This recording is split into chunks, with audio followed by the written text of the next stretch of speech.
Chair, we're now live. Okay, good afternoon everyone and welcome to the February Executive Board Committee.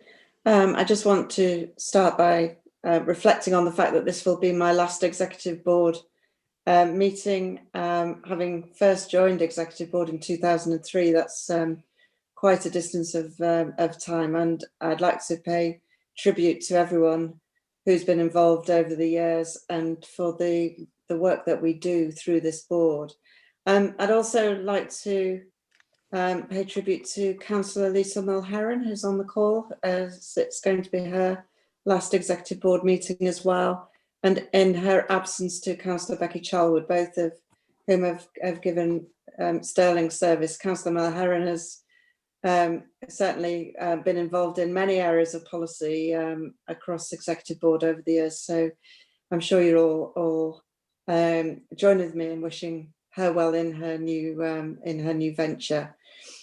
So without further ado, if I could turn to the agenda, please, and go through the items, the formal items. Item 1. Thank you, Chair. Agenda item 1, to confirm there have been no appeals received for today's meeting. Item 2. Thanks, Chair. Exempt information. Yes, Chair, should the board be agreeable, the following appendices will be treated as being exempt from publication and considered in private at the conclusion of the public meeting. So that's Appendix 2 to Item 6, which is the acquisition of premises at Kingsdale Court. Appendix B to Item 10, which is accelerated capital receipts and estate rationalisation. Appendix 2 to Item 15, East Leeds Extension, land disposal and delivery of community infrastructure, and Appendix 3 to Item 16, which is Corn Exchange Public Realm Design and Cost Report. Thank you very much. Item 3. Late items, Chair. With your agreement, a report entitled Update on the Coronavirus Pandemic Response and Recovery Plan has been circulated to board members prior to the meeting for consideration as Agenda Item 8.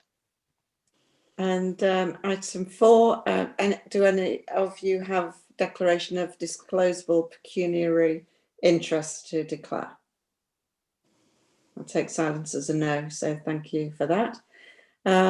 Item 5, can we confirm the minutes from the 16th of December as a correct record? Yes. Okay, thank you.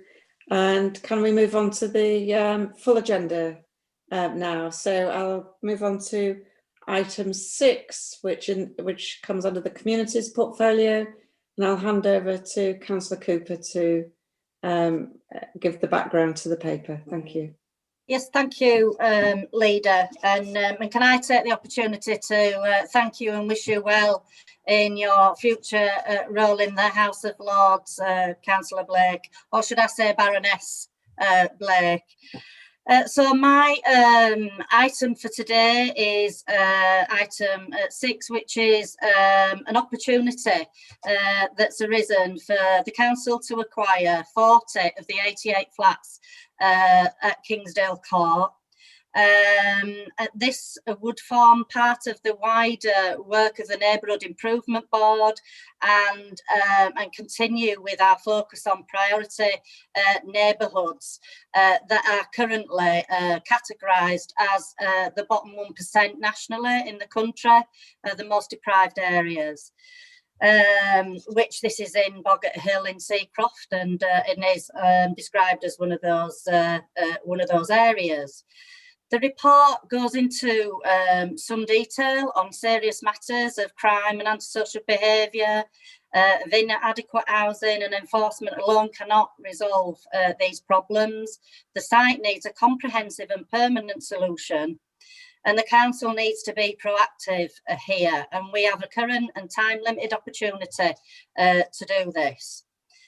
Whilst local ward members, housing leads and statutory partners and a very active third sector and residents themselves are working hard to support the community and improve the area, Kingsdale Court has continued to blight the area for the last decade, causing distress to residents on site and surrounding community. The proposal is to acquire very poor quality properties to ultimately demolish and re-provide as family housing. To bring this site within council management is appropriate within the context of significant housing Leeds stock across Seacroft. As part of this proposal, we would be starting a wider site assembly, acquiring additional properties through negotiation where possible, and ultimately using our CPO powers if necessary. Whilst I recognise that there are other housing issues across the city, this proposal recognises the critical impact of Kingsdale Court on our priority neighbourhood agenda, and its circumstances and required solutions are unique. The opportunity is critical and time limited, as I've said, and it gives us an opportunity to provide much needed and fit for purpose family housing. I'll leave it there for now, Chair. Okay, thank you very much, Councillor Cooper. Councillor Carter. Yes, thank you, Councillor Blake. Can I, before I go on to the item, just thank you for your courtesy over the years, and that stretches back, as you say, before you became leader as well. So I do wish you well in the future. As I say, thank you very much for the courtesy you have always tried to extend. Thank you very much. Yes, on the paper itself, I'm in support of the proposals. They are not without risk, however, particularly if we aren't able to extend the area over which we have control. And I would like one of the officers, please, to just go over the risk that we're entering into here. There are one or two issues on the pink papers, but I don't want to stray into those. But I am supportive, and I agree entirely with the comments that Councillor Cooper has made. But I do think we would be remiss not just to be aware of the risks that do exist. So if one of the senior officers could comment on those, please, and what we're doing to mitigate them. Okay, thank you. Martin, do you want to come in first, or? Yeah, I'm happy to come in, Councillor Blake. I think in terms of the specific risk area that Councillor Carter mentioned in terms of site assembly, our approach will be to seek to acquire properties through private treaty in the first instance. It is the case with these properties that a number of them do tend to come to the market quite often. There was some in a recent auction, for example. So as part of this paper, we're looking to get Executive Board support to us continuing to progress that site assembly. And then the backstop of managing that risk, Councillor Carter, is, as Councillor Cooper outlined in her introduction, which is our compulsory purchase powers, should we feel they're needed. And it would be a case that we would promote against the benefits locally from bringing this site forward for redevelopment in the context of the issues that exist on the site and the public benefit that would accrue. So that would be the principal case behind any CPO that we brought forward, should it be required. And then in terms of the wider risks, they are covered in the pink, and I won't stray into them, Councillor Carter, but we are buying properties that are in very poor condition, and there is due diligence that we will undertake both on a technical level and in terms of legal and financial due diligence, some of which we've already undertaken. But how we respond to that due diligence is in part based on our business case to come forward, where we, as Councillor Cooper also outlined, we will be looking to demolish and redevelop. So in terms of how we manage those risks, it will be in the context of our overall ambition for the site. Andrew, do you want to come back? Yeah, I'll touch on the CPO situation when we go into the pink papers. I think it's probably wiser. One or 2 points on that I want to take clarification on, particularly in the light of other groups saying, why can't the council enter into a similar arrangement? And I think there must be some specific reasons which we need to explore, please.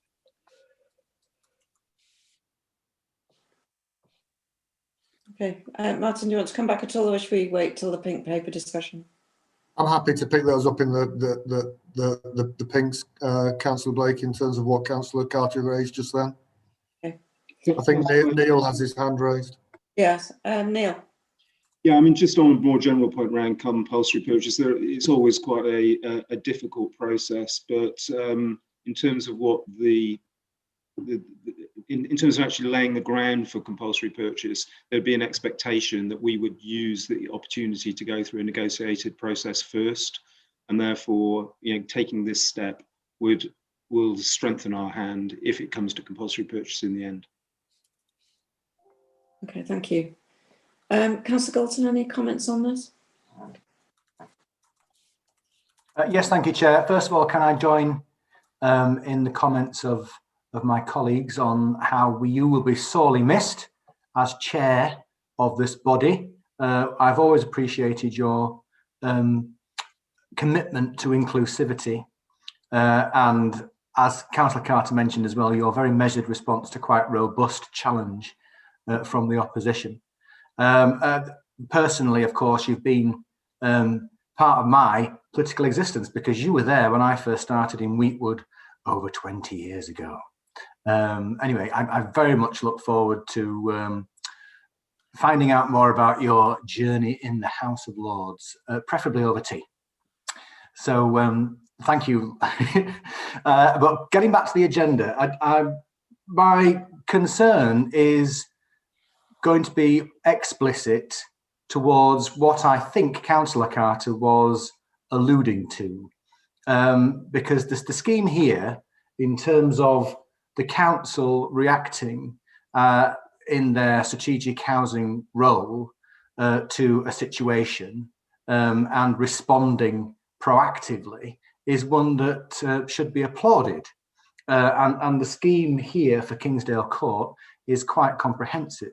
I think the issue for me, both as an executive board member and as a ward member, is that there is a feeling that there is not equal access to such proactivity from different communities. And of course, I refer to the Sugar Hill community, which have recently suffered a setback through the appeals process, where their estate of poorly maintained private rented but affordable homes are going to be demolished and redeveloped by a private developer. And one of their greatest wishes is that the council steps in to take over that process. The council has refused to do so and said it's not really within the council's gift to do it, and then produces a scheme like this, which to many of those residents looks very similar to what they wish to have as an outcome. And I think the council needs to clarify really eligibility to this kind of attention, because the contrast of the very passive response to the Sugar Hill situation and the very proactive one here at Kingsland Court is marked.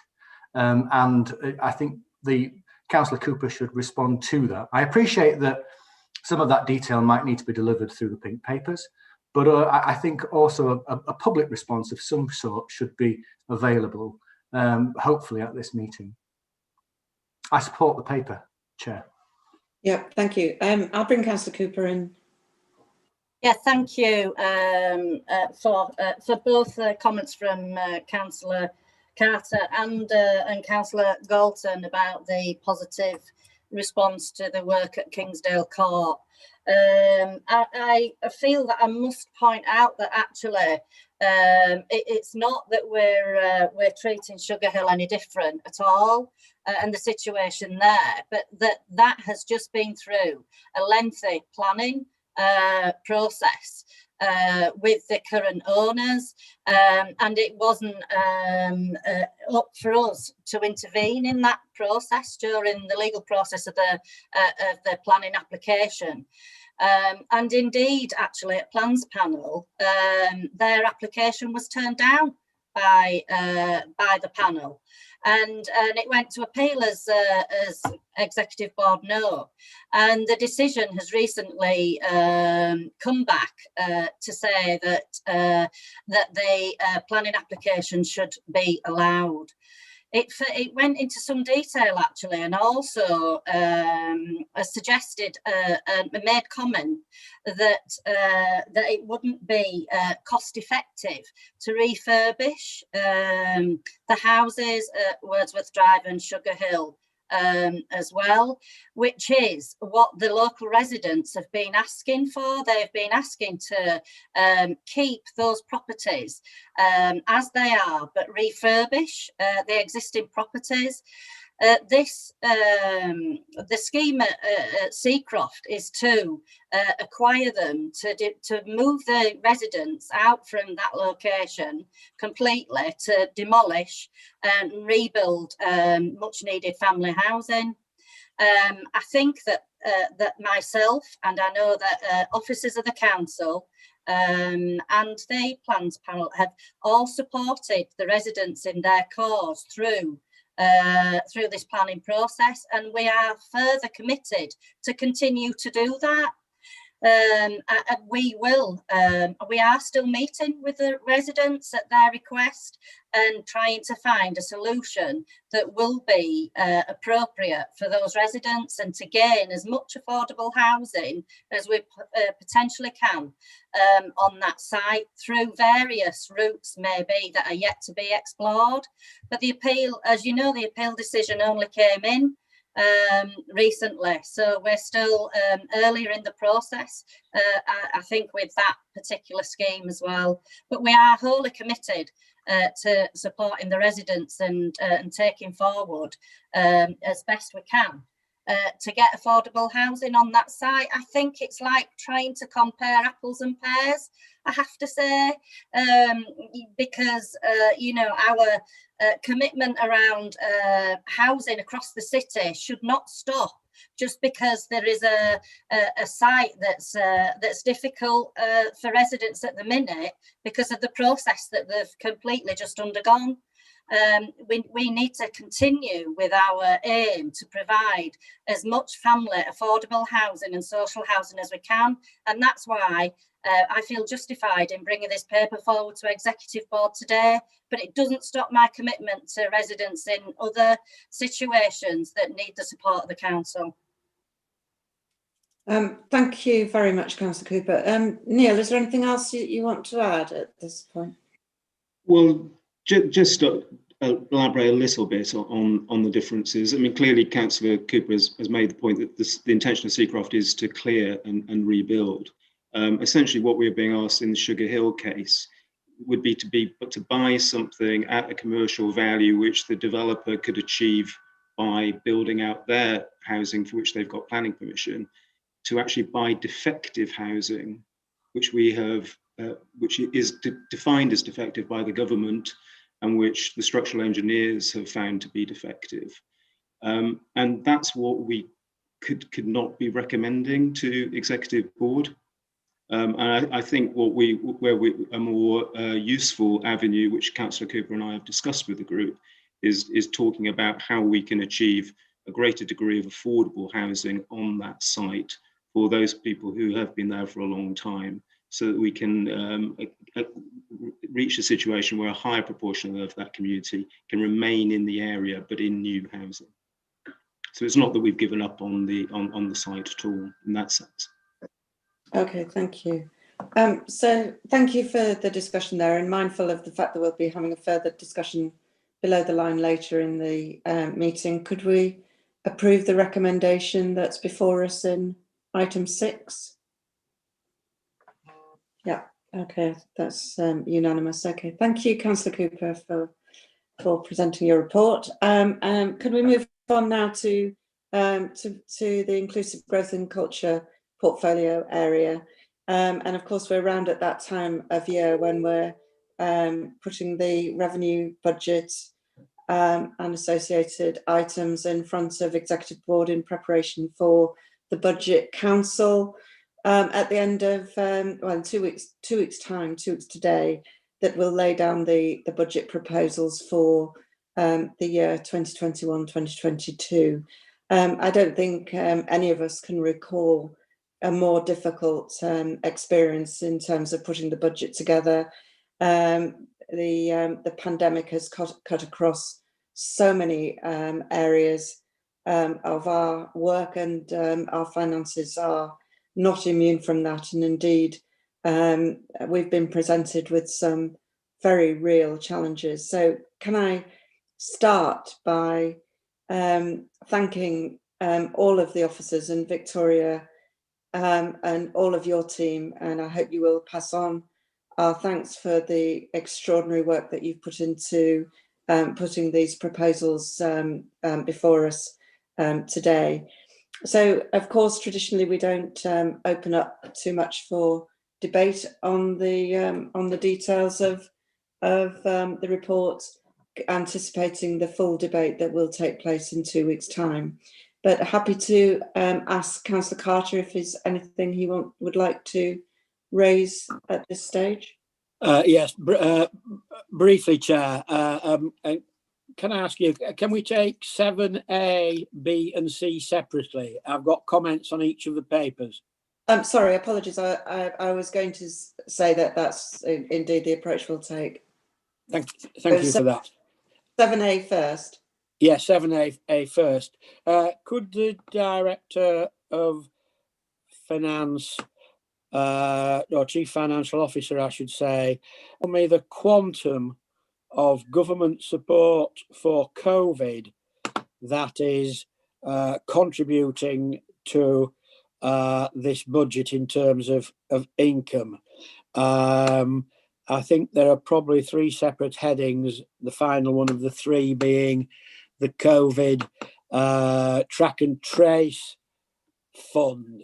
So that's the first question. The second question is to James Rogers. The Scrutiny Committee requested some further details when they examined the budget last week, relating to grass cutting and the reduction thereof, PCSOs and the reduction thereof, and community committee wellbeing funding, the proposed reductions. When is the Scrutiny Committee, and indeed everybody else, going to have the answers to those questions? As you will appreciate, time is of the essence. So if you could answer that. And the third and final question is, can the Director of Finance tell me how much the council will pay in interest on outstanding debt in the year 21-22? I know that in 15-16, not including the Housing Revenue Fund, it was £29,180,000. It went £180,000. It went up in 2021 to £47,337,000. So I would like to know what it's projected for on the same basis as I've given those figures. And then obviously I'll be reserving my position on all 3 of these papers pending the debate and the amendments, which no doubt we'll all be tabling in 2 weeks' time. Okay, thank you, Andrew. Sorry, Victoria, before you answer Councillor Carter's points, I think you've got a couple of minor modifications to announce. I have, yes, thank you, Councillor Blake. There are just 3 typos that I just need to note for the board, please. The first is on page 57, section 2.2.1. It's around the adults and social care grant, and bullet point 4 should be 3.775 billion, not million. So it needs to be BN instead of an M. And then on page 54, recommendation 1, and on page 113, recommendation 17.1 should be 2021-22 instead of 2021. And on page 54, again, recommendation 2, the adult social care precept should be 3%. So it's just to note those minor typos, please, in the report.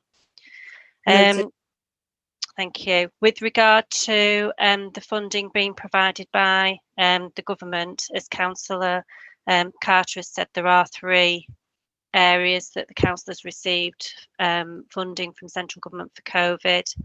The first was an amount that was announced in the provisional settlement around the additional COVID expenditure, and nationally 1.55 billion was announced. The council's share of that was 16.3 million. That's been is 24.3 million.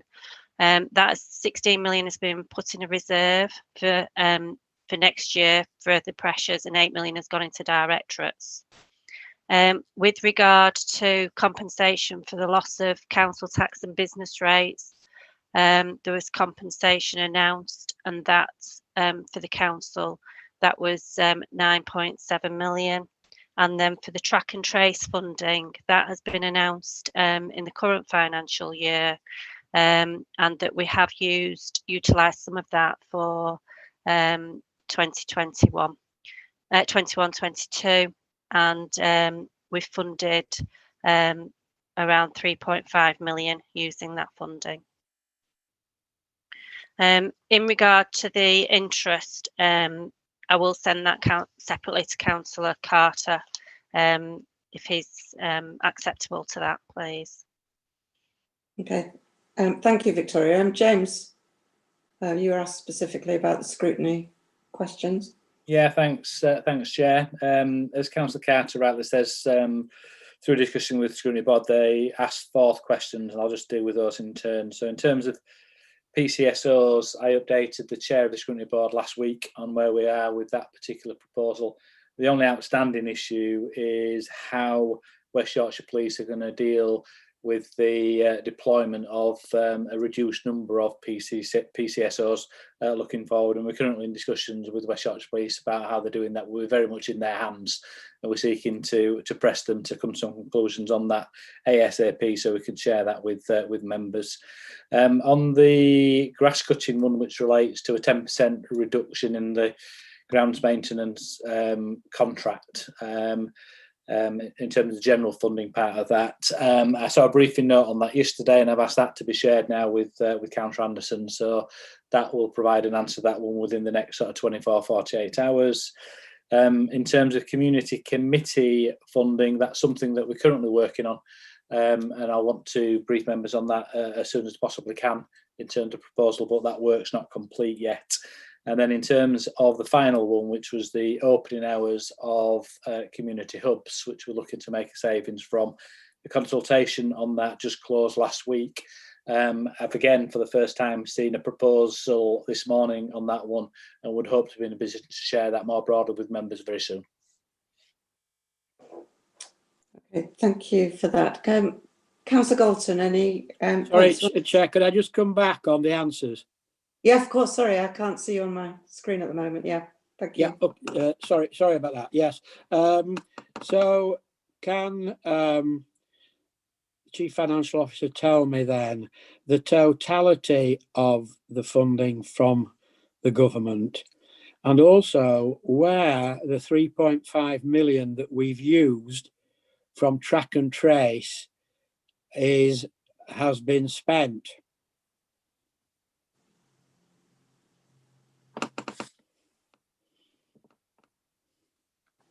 Is the totality of the funding from specifically for COVID, is that what the answer that so it's the 24 million that I detailed before, the income loss, which was the 9.7, and then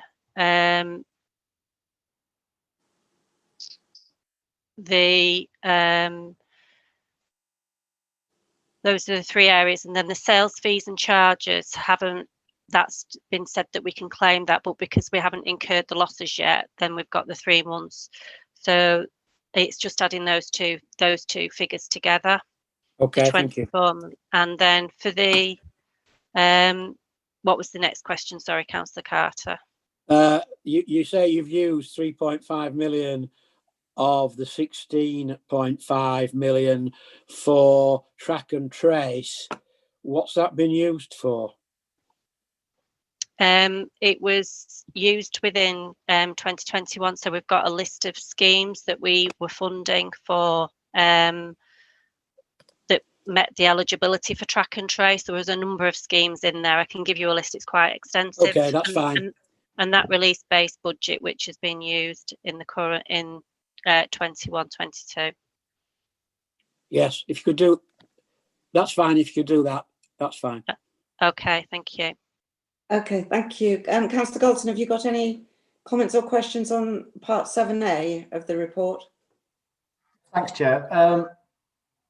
First of all, I'd be glad to know I haven't got any comments other than before the budget debate, as Victoria has been very generous with her time outside of the formal executive board meeting to cover such technical issues.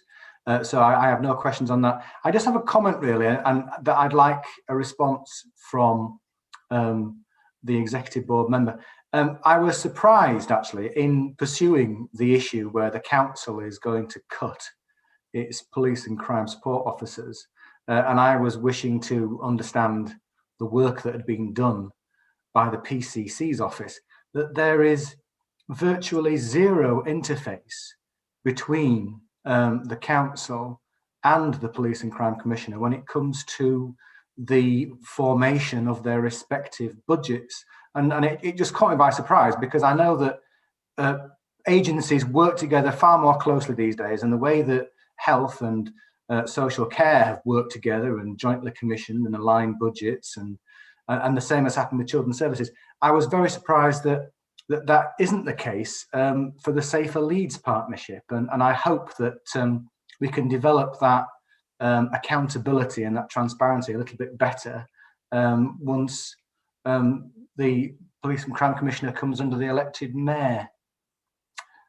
Just wondered your comments on that. Thanks, Chair. Are you declaring an interest as well, Councillor Galton, in this? I can do. Might be an idea. So the good news is, Chair, that you'll have to be quiet when we reach Purda. Hallelujah. Councillor Cooper, you look as though you're ready to come in.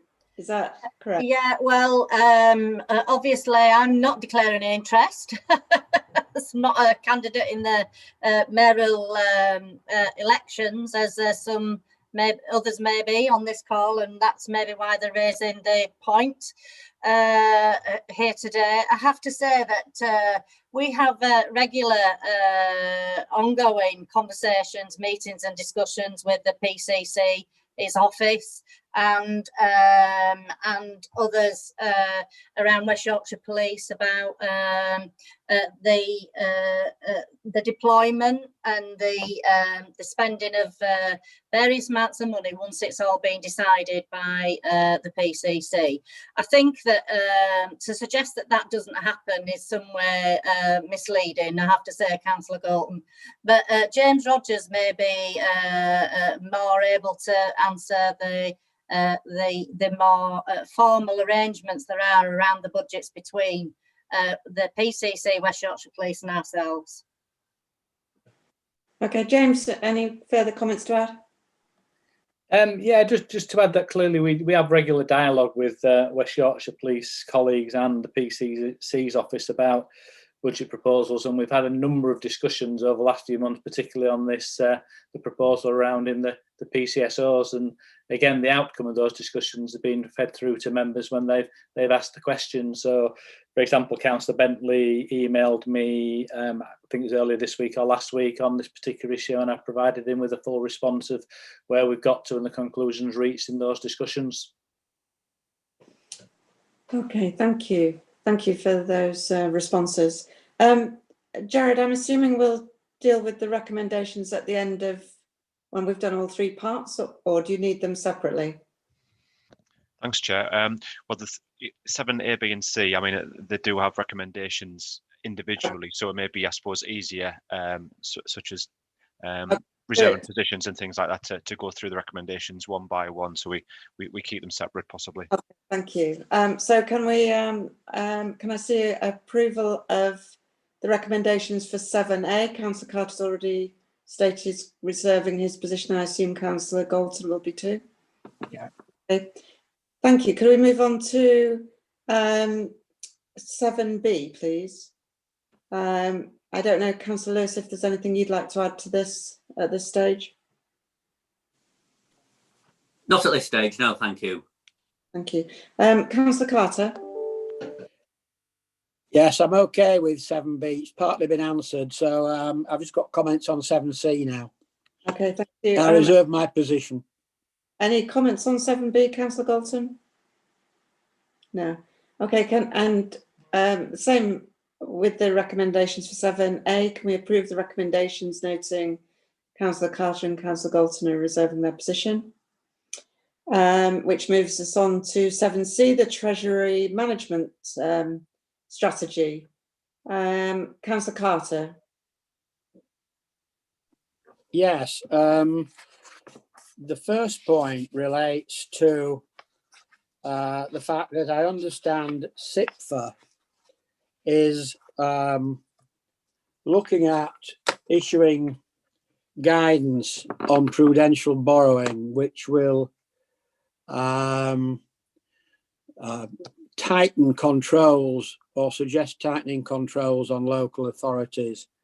I think in the light of the numerous local authorities that have been highlighted, the latest I think being Croydon, where some of the prudential borrowing has been, shall we say, anything but prudential. Would that, given the fact that I hope our finance officers are involved in those discussions with SIPFA, have we any concerns that we might be affected? Point number 2, I refer to page 414, paragraph 333. Have we any update on the dispute with Barclays Bank? And that concludes it, I think. Okay, thank you. Victoria, are you able to come back on those points? Yes, on the thank you, Councillor Blake. The first one around the prudential code, we've taken into consideration that's out of consultation and the outcome at the moment on the actual code, and incorporated that into the new capital and investment strategy. It doesn't cause us any concern because we were one of the authorities that where we did do investment, it was for a regeneration purpose, not for purely for yield, and therefore it doesn't change our strategy from what we were working on previously. With regard to the Barclays Bank, I will arrange for Councillor Carter to have a briefing on where we are with the courts on that, etc. I have said I'd get that sorted, but I will get that done in the next week for him. Okay, thank you. That's very helpful, thank you. Okay, thank you. Councillor Galton? I have no comments, Chair. Okay, thank you. Could we move to the recommendations? Can we approve the recommendations for item 7C from all of us, or will either of you be reserving your position on this as well? No. Councillor Carter?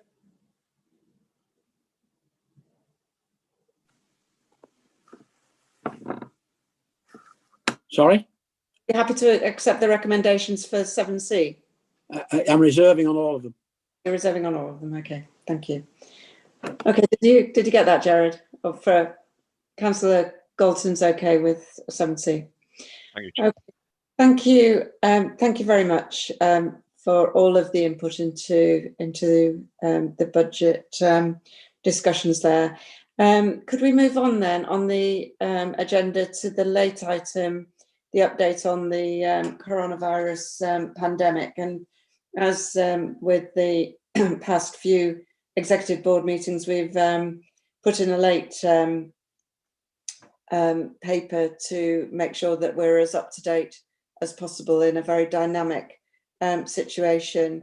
As we all know, since the last meeting, of course, Captain Sir Tom Moore very sadly passed away, and we've informed you all of the actions we took to commemorate his passing and to show our appreciation of all of the efforts and enormous contribution that he made towards raising the spirits of the nation, as well as the significant contribution he's made to NHS charities. And of course, he is from our local area of West Yorkshire, and we've had some tremendous tributes paid to everything that he did and achieved during the last few months.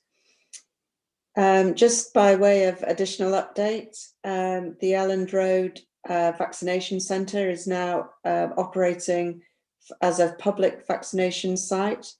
It's already done sterling work in coping with the frontline staff who have been going through for 2 weeks before, and everyone I've spoken to who has used the facilities has been full of praise for the really professional way that it's been organised, been laid out, and I'm sure all of you will join with me in thanking the NHS and the local, our local authority response.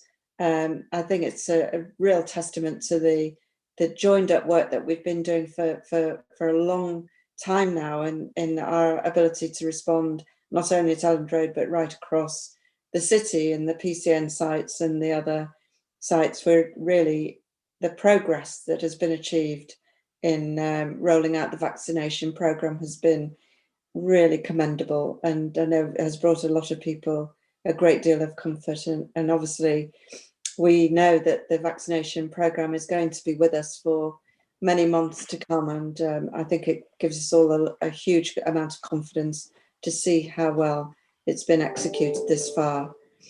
I'm not sure of the latest figure. Tom might have the latest figure. I know at the end of last week we were celebrating the fact that we'd reached over 112,000 vaccinations, I think. And on top of that, we're obviously on track for delivering the top 4 priority levels by the 15th of February, which is the target that government has laid down. Continuing on with the other areas of work, obviously a lot of support to schools, a lot of work on the testing and tracing side, and supporting people out in our communities around self-isolation. All of that work is going on, helped enormously by our Community Champions programme. And of course, in terms of the vaccination, huge amount of work in reaching out into our communities, supporting people with information around why the vaccination programme is so important. And our own Lord Mayor has done a huge amount of work helping on that programme.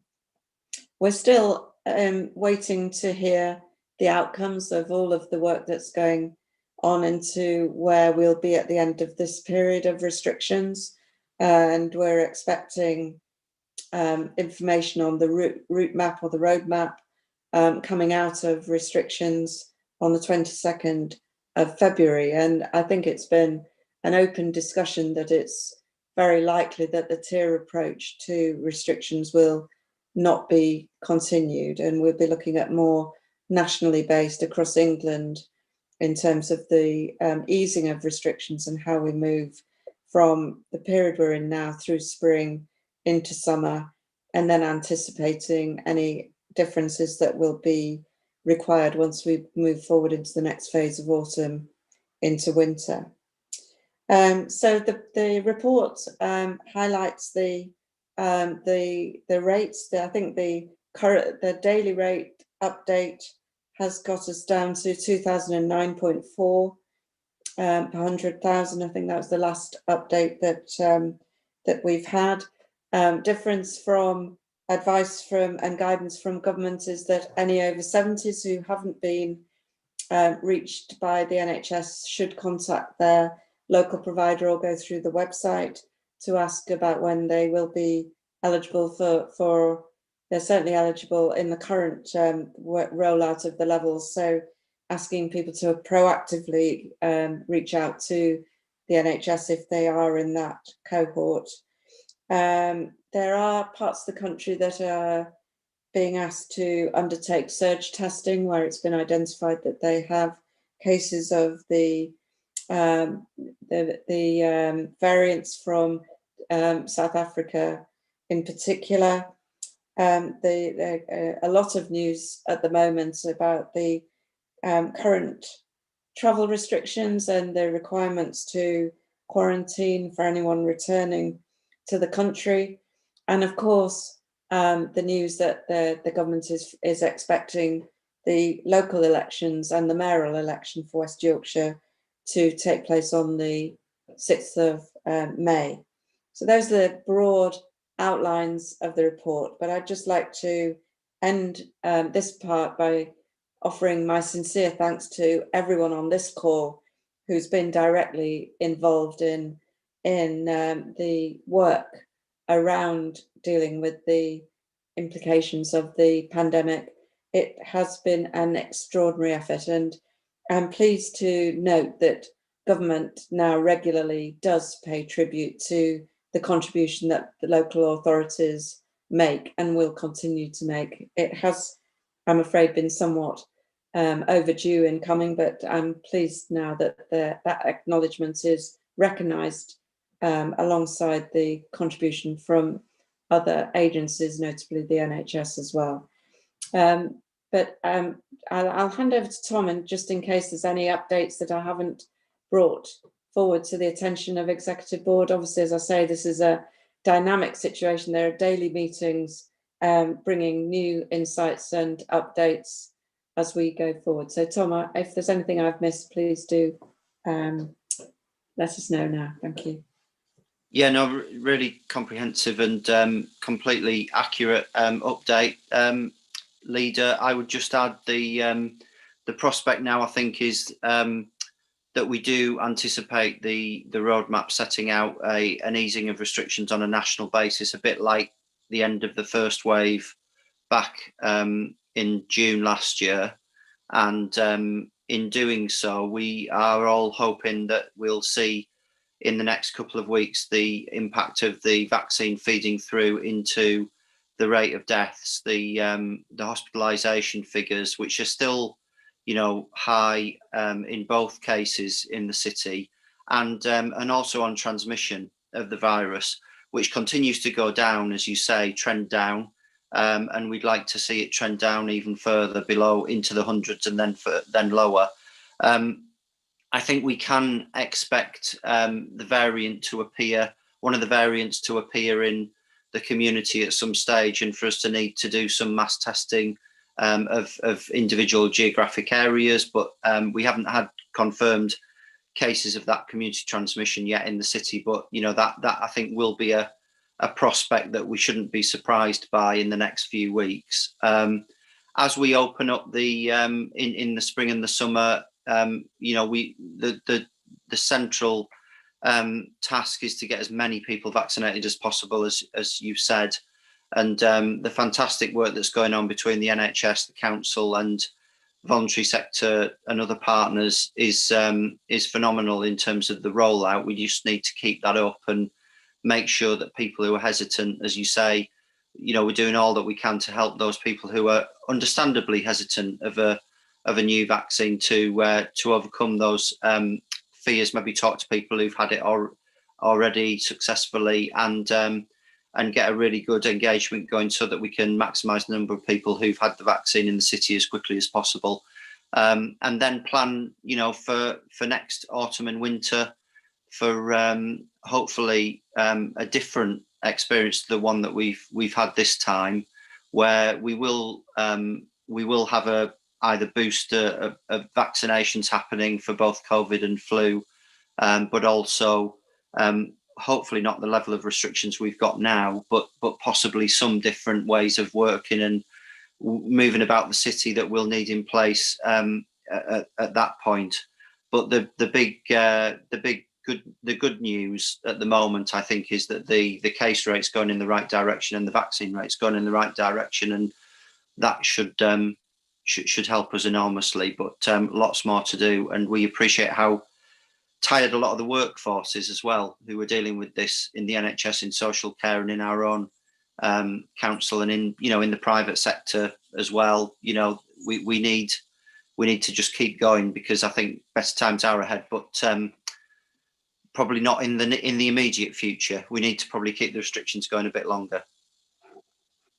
Okay, thank you, Tom. Councillor Carter, any comments you'd like to make? Yes, just briefly, because everything has been gone through very thoroughly.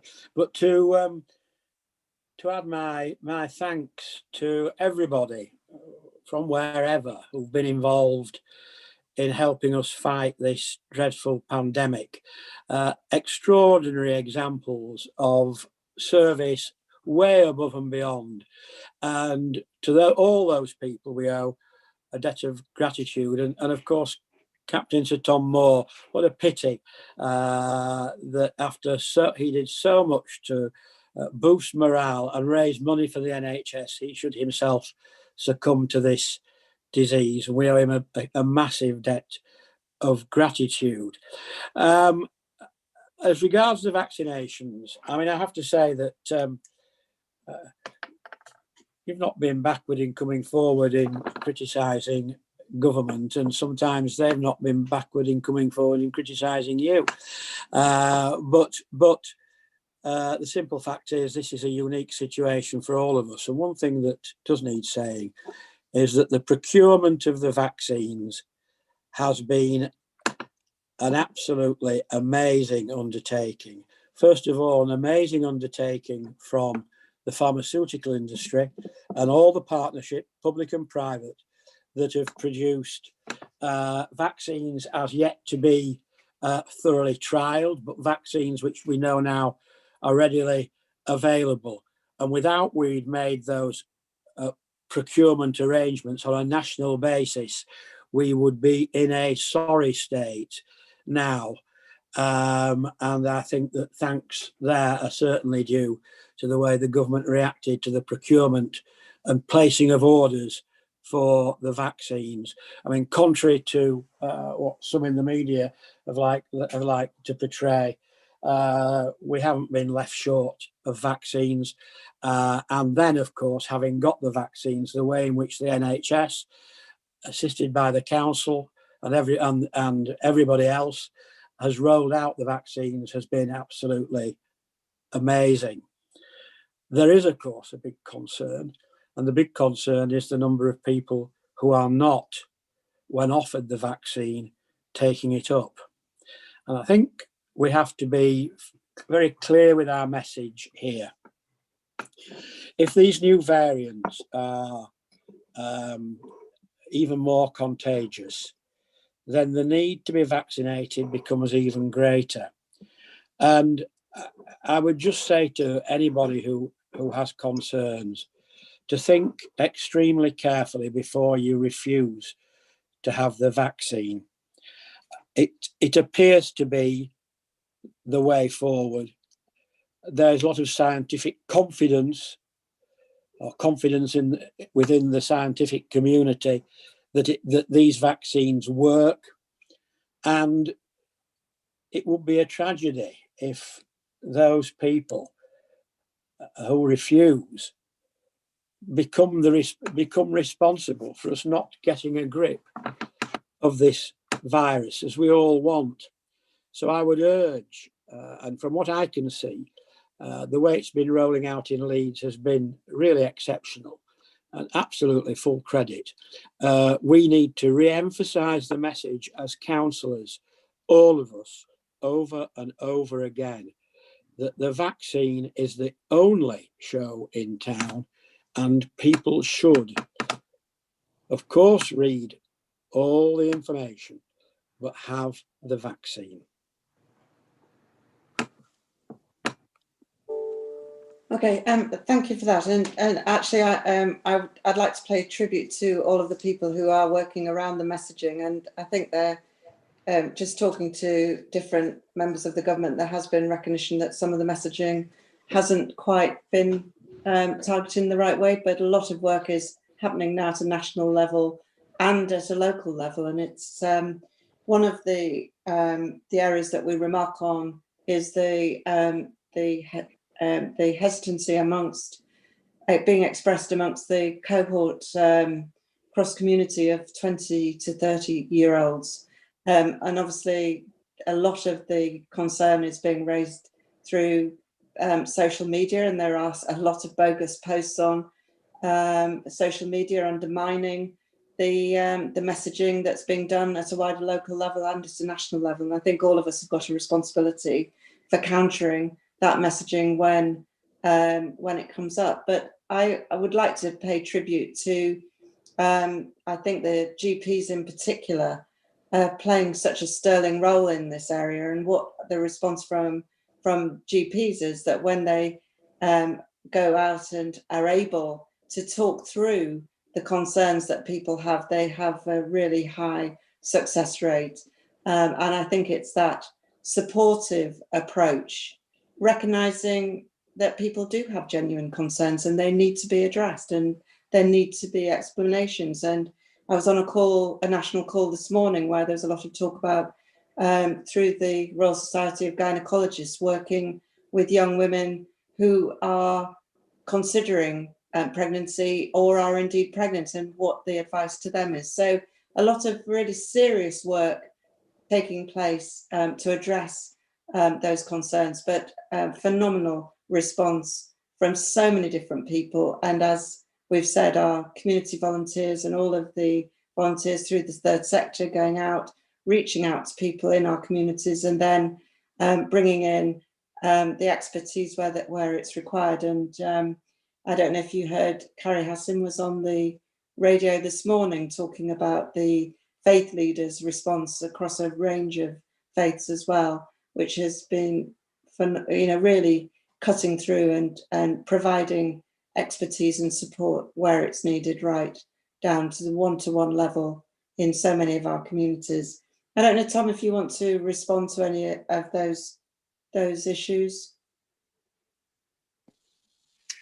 I think you've said it all really, Leader, and Councillor Carter's points are very well made, and we are picking up the issues particularly around the vaccine hesitancy point. It's likely to be our central priority, I would say, as a city for the next for the whole year. I think if we can if we can get as many people taking the vaccine as possible, then it just will increase our chances of of all the things that we want to happen in the city.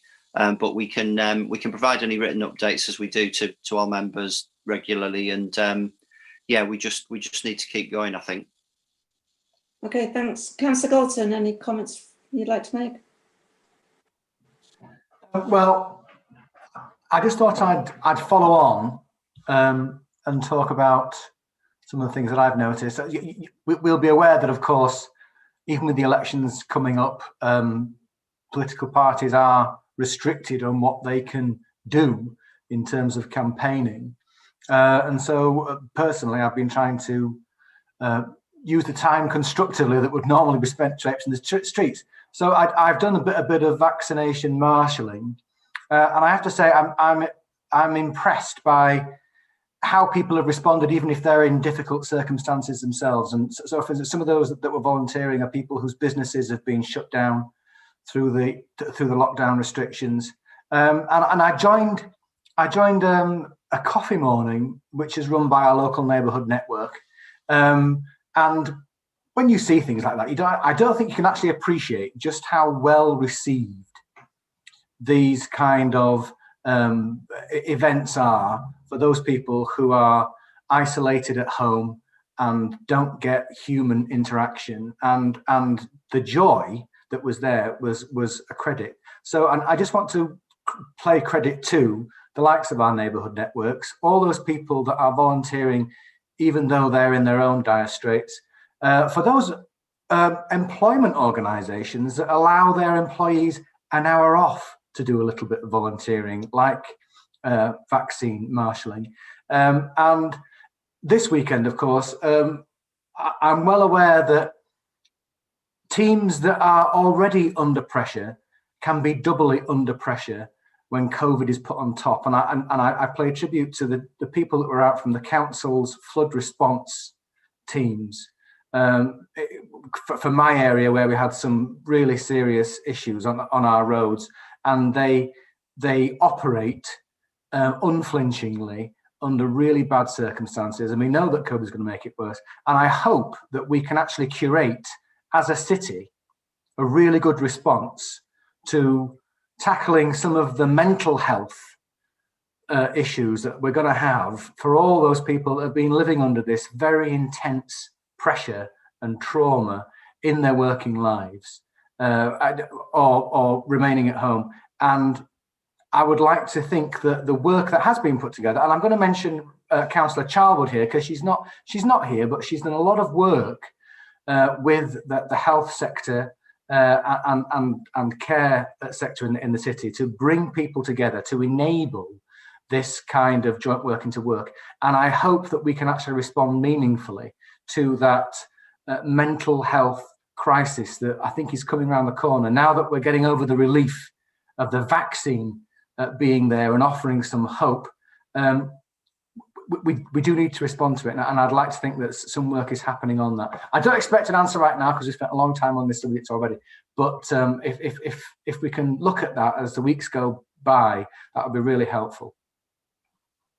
Thank you for those comments, and absolutely, the mental health well-being aspects are regarded as a priority, and as you will be aware, it's one of the major concerns with around this, bringing young people back into education settings, be it schools, colleges, further education. That the mental health aspects are a massive area to consider as well. But it is a really important area, and I'm very pleased that we have the mechanisms in place in Leeds from the work we've been doing in the mental health area for a number of years now, but never has it been more important than now. Tom, do you want to comment on that as one of our champions in this area?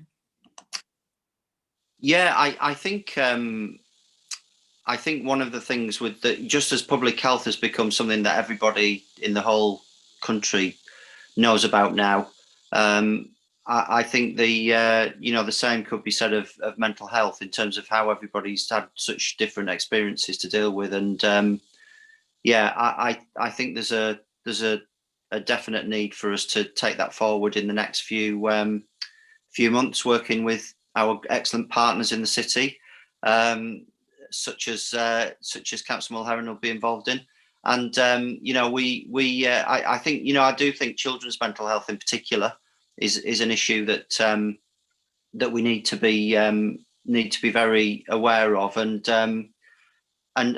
having I think the idea of us having more of a whole plan for the year, which we're working up at the moment, I think is designed with that in mind, and making sure that the mental health aspects of the recovery are very very much at the forefront. I think people, the shock of this is probably something that, whether it's a bereavement, or whether it's the shock of losing your job or your livelihood, depending on the welfare state, maybe for the first time ever in some cases, all of those things add up, and everybody knows somebody who's been really affected. So we will make this a real sort of centerpiece of the recovery for the city, I think. Can I also pay tribute to Councillor Venner, who has agreed to step in to cover the executive arrangements of the health and social care portfolio, and of course she brings her own personal professional background to the role, and linking, and of course she's at the moment will be linking together the children's areas with adults, and has already made a great contribution in this area. So I just want to say thank you to her for stepping into this space until the new executive arrangements will be sorted out at the council meeting on the 24th of February. I can see Councillor Mulheron is trying to attract my attention. Would you like to make a comment? Sorry, I just feel the way the discussion has gone, I really should declare an interest as the new chief executive at the marketplace at this point. Okay, thank you. I'm sure that will be noted. Can I ask you all for approval for the recommendations of the paper? And obviously I'll be watching very closely the progress of the work that we've been undertaking over the last almost a year now. It's quite extraordinary to think that we're at the point now where we recognise the annual dates from the significant events that happened in Leeds. Obviously, we've already passed the first national case, but we'll be fast approaching the anniversary when we heard about the first cases in Leeds at the end of towards the end of February. So thank you again to everyone involved, and can we approve the recommendations of this report? Thank you. Could we move on to item 9? We've been taking reports on the implications of the decision to leave the EU for some time now, and of course in the period since we last met, we've come to the end of the transition period on the 31st of December, and on the 24th of December, the UK and the EU agreed trade and cooperation agreement, which avoided the no deal scenario. We took a white paper through full council on the 13th of January and agreed to the cross-party working group continuing to work, and we've asked for further work in terms of the decisions that the government is proposing around repatriating funding. I've been on a call with the Secretary of State for Local Government where he's made a very clear statement that he intends the repatriation to happen through local authorities rather than LEPs, which is something we look forward to the detail on that area. The pillars of the Trade and Cooperation Agreement are a free trade agreement, a new partnership for citizen security, and a horizontal agreement on governance.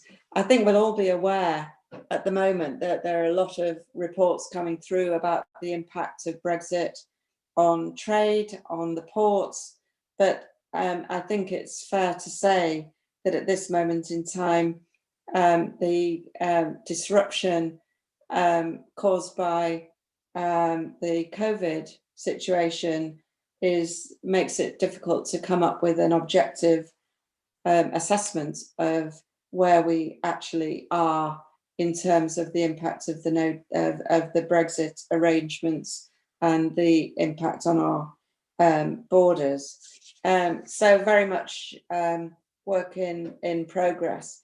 I'm pleased to say that our international relations team in Leeds are continuing to work on a global footprint, looking at the opportunities, working very closely with the LEP and our universities in terms of increasing the profile of the city and looking at all of our connections across the world, including with our relationships with India, China, Canada, and the United States.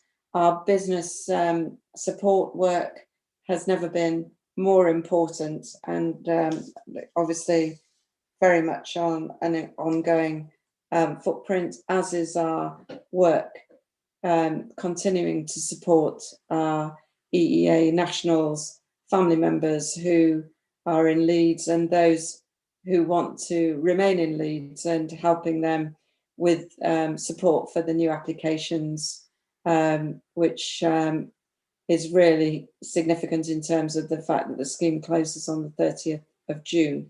So very much one of the schemes that we have to keep a very close eye on, making sure that we give support to all of the residents of Leeds that continue to need it. So with that, I'll close my remarks, and very happy to open up to further comments or questions from Councillor Carter in the first place. Yeah, thank you. I'm glad you mentioned the work of our international officers. I think it's very important that we ensure that we get ourselves in a position where we can help steer businesses towards partners in Canada, Australia and India. I'm not so keen with your reference to China. Indeed, I think we should be reviewing the friendship with China. I'm aware you visited Hangzhou on a number of occasions, but a lot of us across the political spectrum are extremely concerned about the impact that the Chinese government, the regime, is having in all sorts of areas of life. And I wonder too what discussions we're having with WICA about how they are going to be spending their money, or our money, and their efforts on making Britain a truly global economic partner again. I was somewhat fazed to discover, for example, that the Department of International Trade have staff specifically dealing with Yorkshire and the Humber, and WICA have not been in touch with them at all. Have Leeds. As regards the repatriation of European funding locally, absolutely. If we don't have these funding streams repatriated locally, I for one will be extremely put out. However, I would stress that we need to find out as well whether the government, when it says it will repatriate these funds to local authorities, means that in areas where there is a mayoral authority, the mayoral authority will get the funding. I would again not be happy about that. I would hope that a city the size of Leeds would get the repatriation direct to Leeds for us to prioritise in the areas of spend it was supposed to be spent in. And I think that's something we want some clarity on. And I'm certainly going to be seeking that clarity from the Secretary of State as well. But like you, I heard his reassuring comments about the repatriation of these funding streams to local authorities. But my main concern at the moment is, and I'm not going to get into the supposed effects of Brexit, or is it COVID, because you're right, it's too soon to say, but I do think it's very unhelpful when certain newspapers, The Guardian is one, was saying that the ports were running at 68% of the pre-Brexit business, and prompted the ports of Dover to issue their own statements to say they're running at 90%, taking into account the fact we're in January or February and we've got COVID. Then I think the Guardian's information was extremely misleading, and ranks alongside the BBC complaining you can't get custard creams in Belgium anymore, which just about sums up the level of debate. but I would like some reassurance that we are, with a will, working to link businesses to the countries that you mentioned and I mentioned. And I'd like a comment on the Chinese situation as well, please. Yeah, Tom, are you able to answer the issue about WICA and the LEP and the support service? Yeah, I've dealt with DIT in its guises over the years. Was UKTI, was part of DTI previously.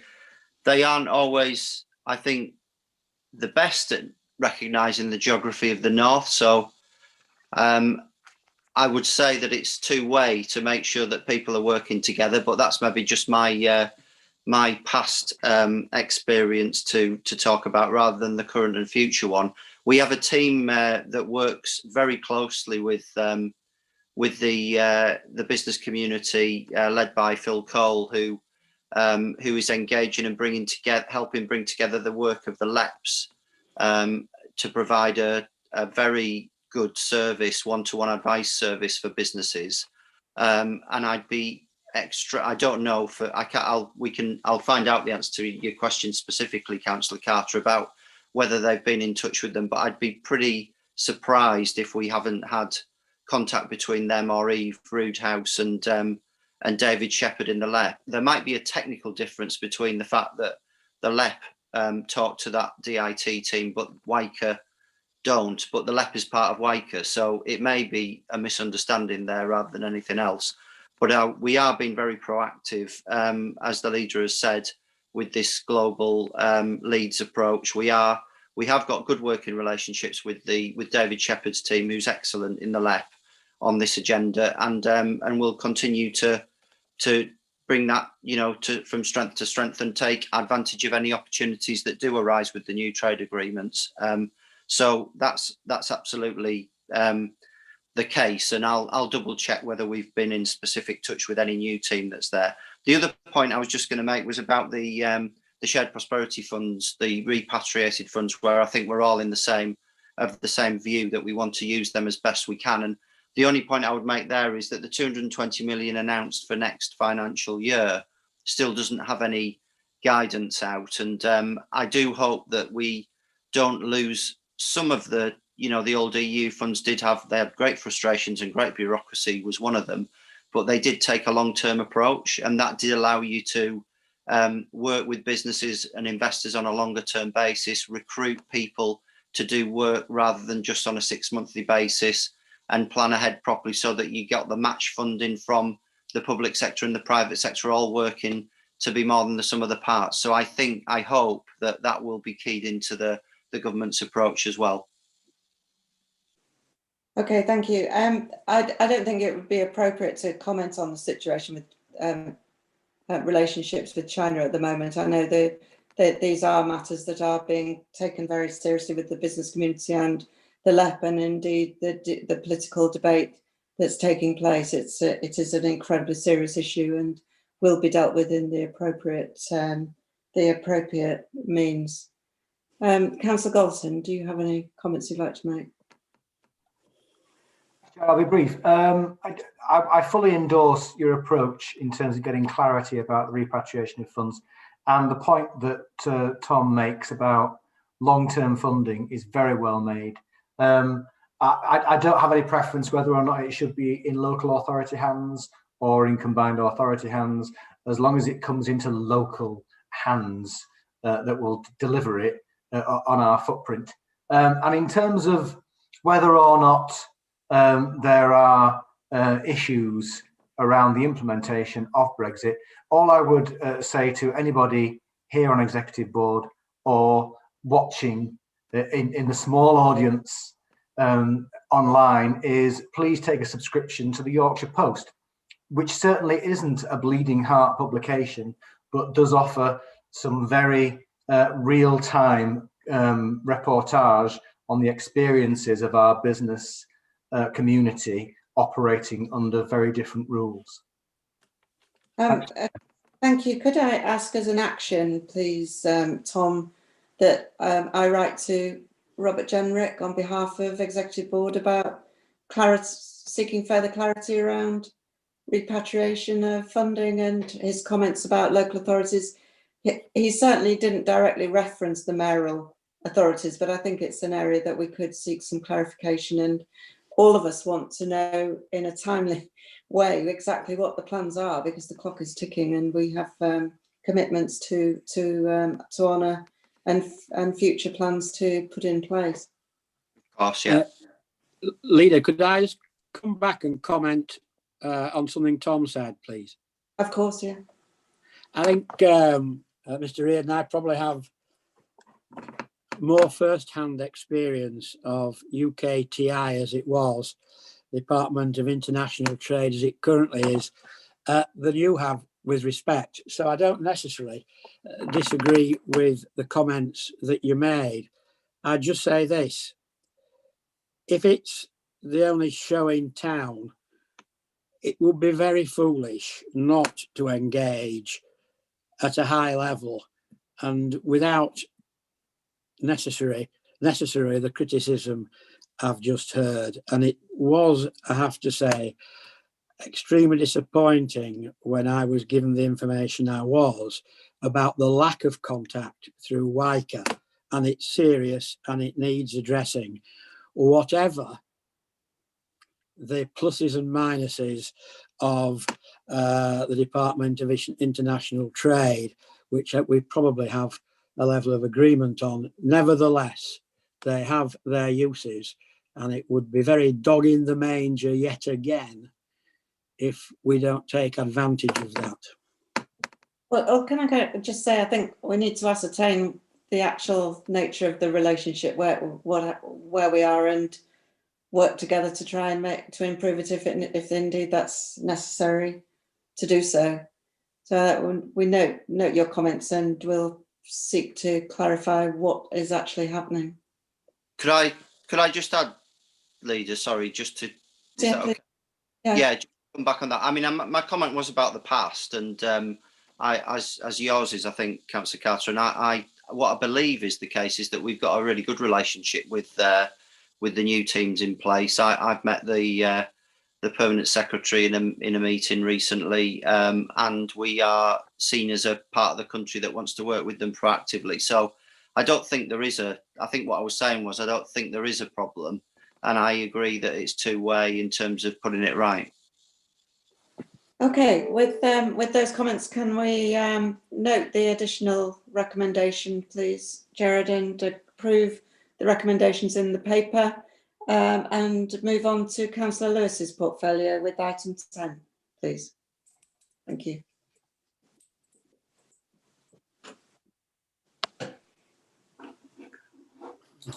Thank you, Councillor Blake. I'm just finding my item 10 on the IT. Here we go.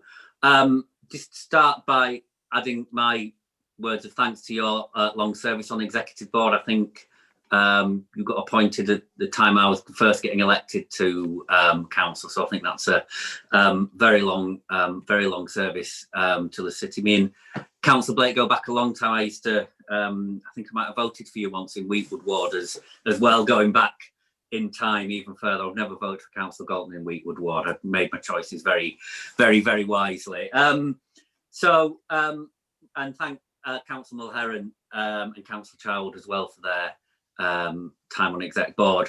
I did try to remember at another meeting exactly how many portfolios Councillor Mulherron had held, and I couldn't.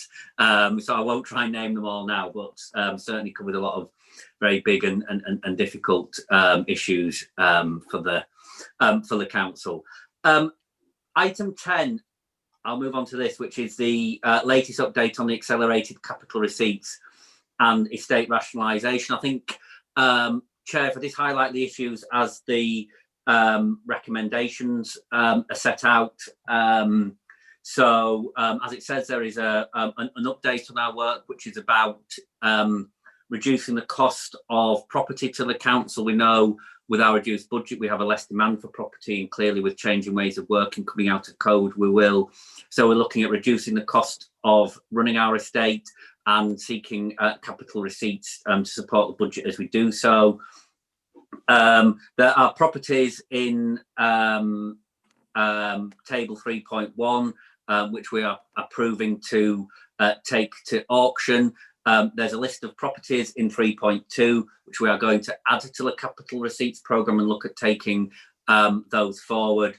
And finally, there are some land that, because of the decisions around the green belt following the SAP changes, that we are taking out of the capital receipt programme because they are remaining in the green belt.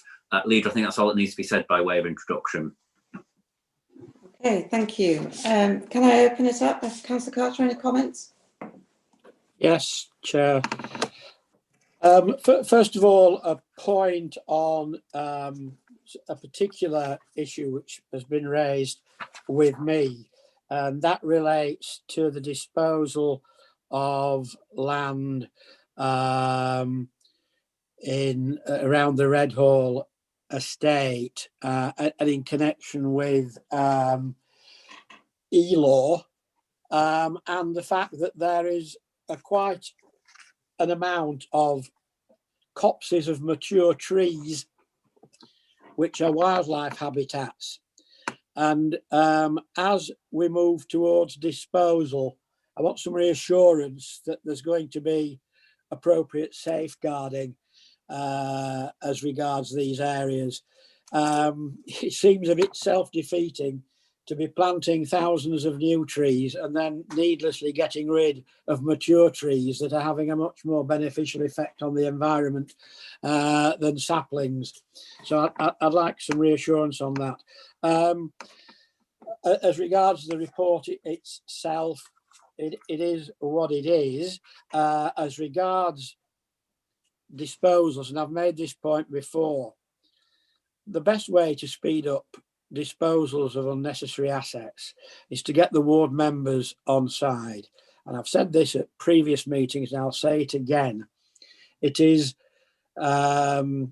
extremely a negative vibe to let ward members find out when the information is already in the public domain or beginning to be. And somebody said to me, and I won't name any names, oh, well, this particular asset, well, it was discussed at a very strategic level, which was why ward members didn't find out. I bit my tongue, but I'll say it here. The most strategic level in a ward lies with the ward members elected to represent the people that they serve. And they should be relied upon to keep confidences where necessary when disposals are taking place. And it's completely self-defeating for ward members to try to take them on board with a disposal that may be somewhat contentious when it's already out in the public domain. And I do say to officers, they need to be very careful. It isn't helpful to the ward members. It's not helpful to the administration. It's not helpful to the opposition. And more care needs taking. And the final point is, I would like to know how much it's costing the authority in security measures on surplus properties that are standing empty. If we have that figure, it would be helpful. Okay, thank you. Martin, do you want to respond? Yeah, thank you, Councillor Blake. Perhaps if I answer the Redhall question, I'll ask Mark Mills to pick up on the cost point that you raised, Councillor Carter. On the Redhall point, it has been subject to quite detailed master planning and consultation undertaken at a ward level, and that master planning has had regard to the high value mature trees in the area. So the bids that we've sought on the scheme have been done in the context of that master plan that has been developed, and that will then go forward for planning consent, which will be required before the sale then progresses. So that's the process that we're going through on that one, Councillor Carter, with regard to that matter. And perhaps if Mark wants to comment on the cost point. Yeah, thanks, Martin. I think, Councillor Carter, in terms of the costs, if I can take that away and just bring those costs together and come back to you, if that's acceptable. Yes, that's fine. Thank you, Mark. Yes. Okay, thank you. Councillor Galton. Thanks, Chair. I just want to reserve my position on this paper because a couple of the properties mentioned are subject to community interest and therefore would not be welcomed if sold without having had the opportunity to pursue that. But I will endorse Councillor Carter's comments about engagement with local members, because one of the things I was hoping to see on this list was an area of land which we have discussed as an area that we thought would be appropriate for the council to include within its asset disposal list and hasn't actually reached this stage. So yes, I agree with Councillor Carter. Ongoing dialogue with members is the way forward for the council to actually achieve what it hopes to do in its capital programme at a price which is worth paying for the community. Thank you. Councillor Lewis, do you want to come back at all? Thank you. I mean, I am concerned to hear that ward members aren't involved, and I appreciate Councillor Carter didn't name any specific sites, but I'm happy to pick, if the ward members in question or Councillor Carter wants to contact me, I'd be happy to pick those issues up.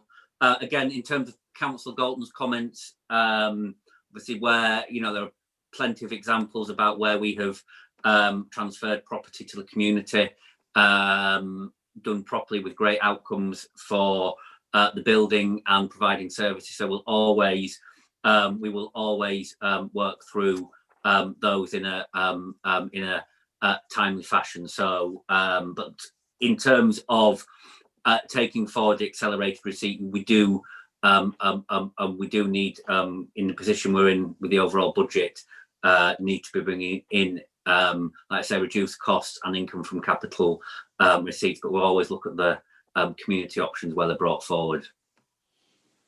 Okay, thank you. So with those comments, could we move the recommendations, approve them? I reserve as well, Chair. Both Councillor Carter and Galton reserving their position. And we've got a discussion on the pink as well with that item. Item 11, Councillor Lewis, please, the SIL. Thank you.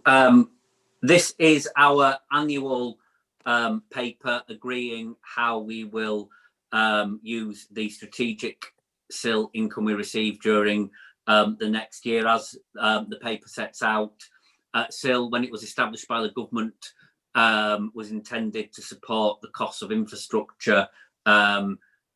That it doesn't meet the full cost of everything that we would desire to see from new housing development.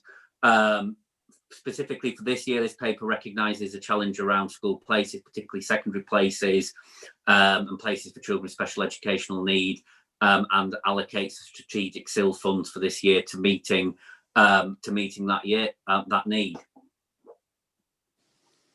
Okay, thank you. Councillor Carter. Yes, just one point. We're still applying a levy as regards NGT or whatever we call it now. Where is this money held and how much is there? Martin, can you pick that up? Sorry, you're on mute, Martin. I think Gary Bartlett's probably best place to answer that one, but it's not a SIL contribution as I understand it.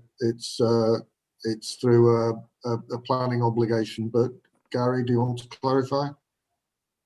I think it will be wrapped up in a public transport contribution, general public transport contribution, and obviously I don't have that figure to hand, but obviously can provide it if it's required. Okay, thank you. Yes, Chair, that was exactly why I was asking. I'm well aware it's not part of the SIL, but I'm also well aware that it's a contribution we're requiring developers to make.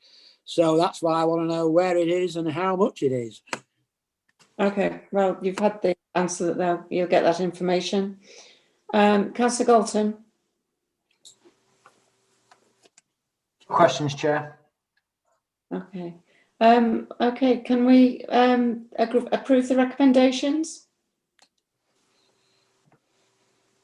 Okay, thank you. And your final report, Councillor Lewis?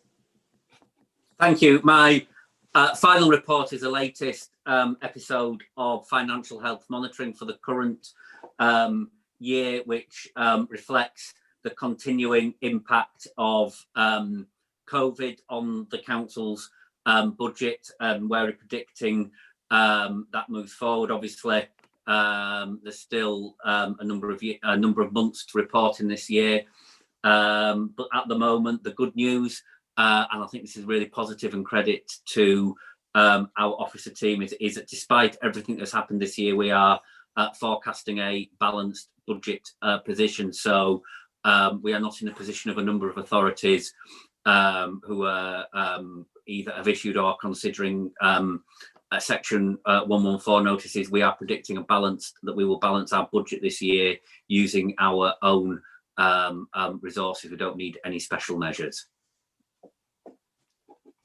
Thank you. Councillor Carter? Yes, Chair, we've got some more reports to come before the end of the year. And also,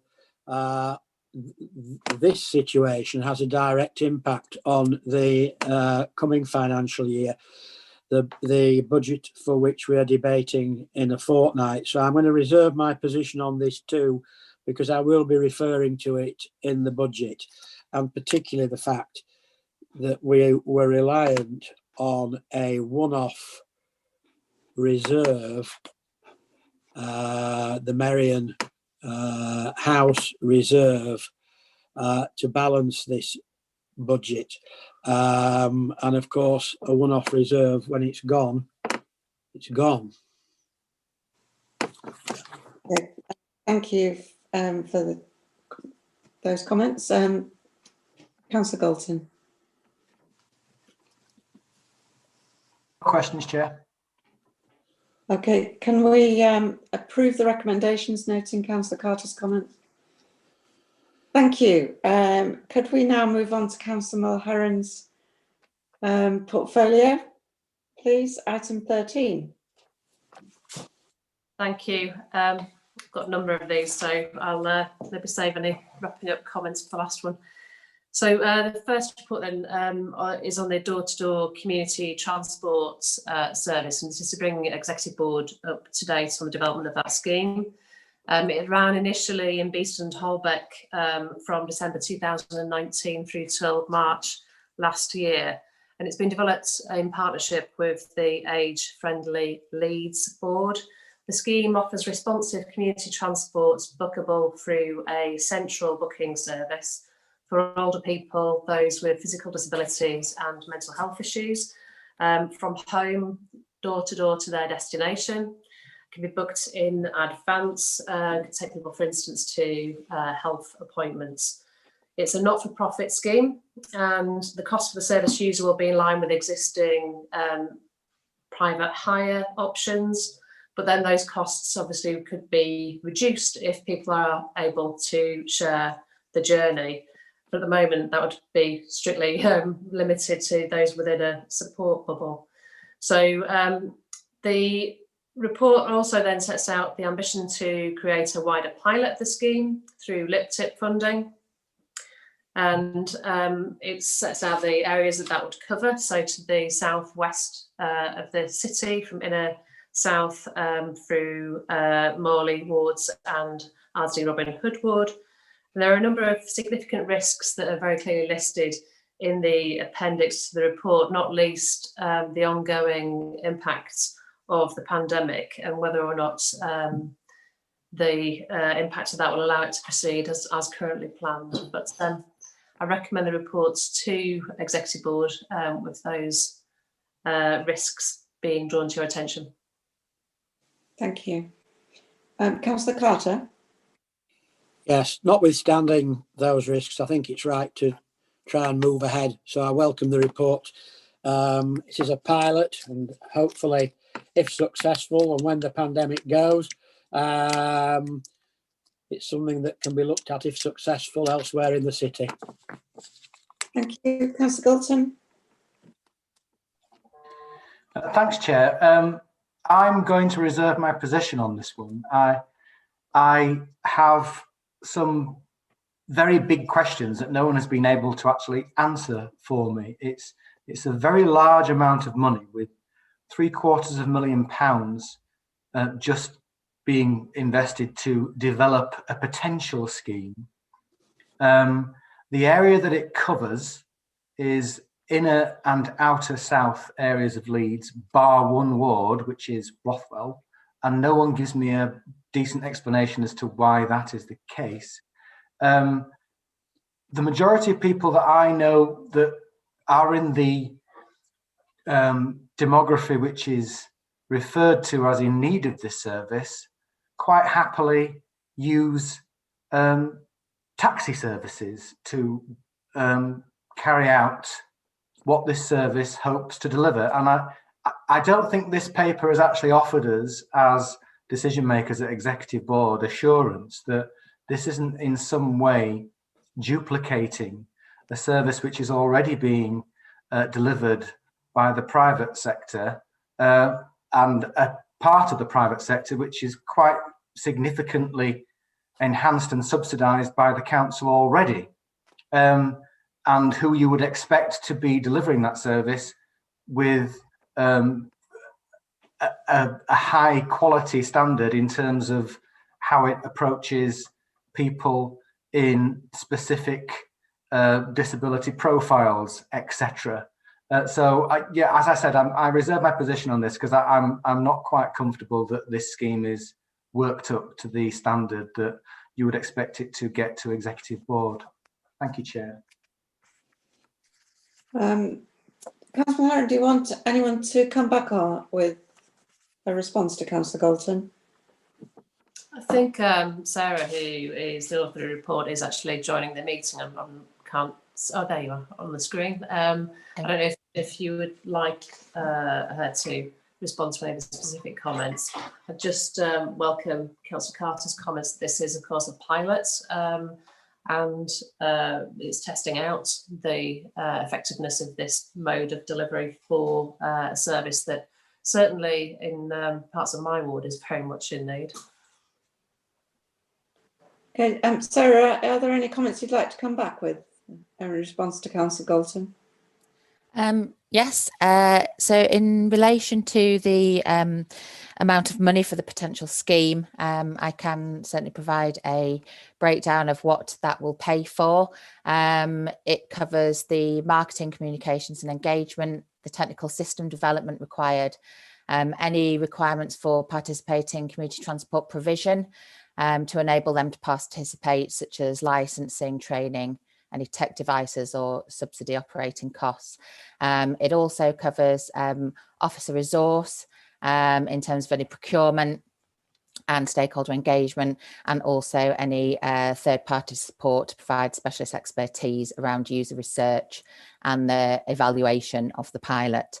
In relation to the demography that's referenced and the use of taxis, the engagement that we've done to date is that people tell us that whilst yes, some people do use taxis and that can meet their needs, others tell us that taxis don't currently meet their particular needs. It is the longer term ambition of this project that any transport provision in the city, including private hire firms, could participate in this project. However, the recommendation for the scope of the pilot was that because their needs and requirements are different and add a further level of complexity, that they wouldn't be in scope for the pilot stage. In terms of the areas that were chosen for the pilot, the reasoning for that was due to analysis of different relevant demographic factors, such as population, income, barriers to health and housing, health and geographical accessibility, and also the number of providers operating in that area. And the recommendation for the areas suggested was that those particular areas would provide a good range to be able to test out the different assumptions within the proposed pilot. I would add, in terms of have a look. Just have a look at any of the different comments. I think that probably provides a response. I can, if there's any additional questions, I can provide a briefing or additional information as requested, if that's acceptable. Okay, thank you. Councillor Galton, are you still reserving your position? Most definitely. Okay. Okay, thank you for the explanation, Sarah. Any further comments from Councillor Mulherron? No, thank you. I think we move the report taking into account the risks, and obviously we'll have to follow closely what the ongoing guidance is in relation to the pandemic in particular. Thank you. Can we move the recommendations, please, with noting Councillor Galton's position, and move on to item 14, please, Mulherron? Thank you. So item 14, Executive Board agreed in September that we would undertake a review of the capital programme in line with the Council's very challenging budget position, which we've discussed on earlier reports. Part of that was a review of the local centres programme.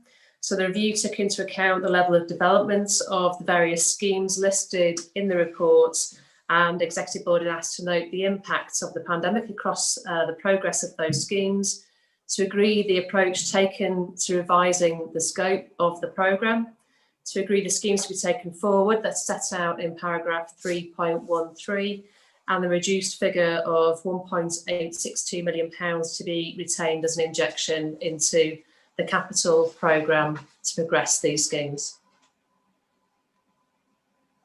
Okay, thank you. Councillor Carter? Yes, very disappointed that you've made this decision. I absolutely appreciate the financial pressure, but things need to be prioritised. And at a time when local centres are taking a massive hit, as is the city centre, and so much work has been done by partner organisations preparing their schemes, I would have hoped that this could have been prioritised and this saving not put in place, and the money found elsewhere. Once again, it will be, I'm sure, subject to debate in a fortnight's time in the budget, so I shall not be voting for this paper as it stands. And I'll comment further later. Okay, thank you. Councillor Galton?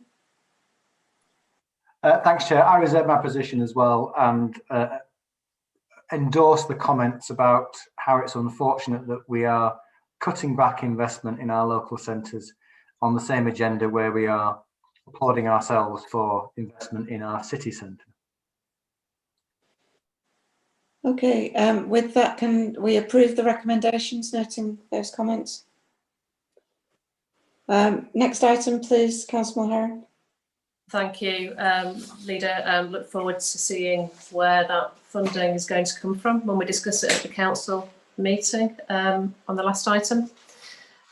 For agenda item 15 then, East Leeds Extension. This report advises the Executive Board on the progress of the development of the East Leeds Extension, and specifically in relation to the disposal of council-owned land in the Midland Southern quadrants, which is shown on the map at Appendix 1.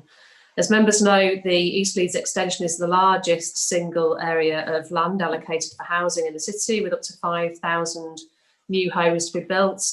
Executive Board is asked to approve the council entering into options agreements with Taylor, Wimpey and Redrow Homes, and an equalisation agreements with other landowners and developers, agreements to be made on the terms set out in the report.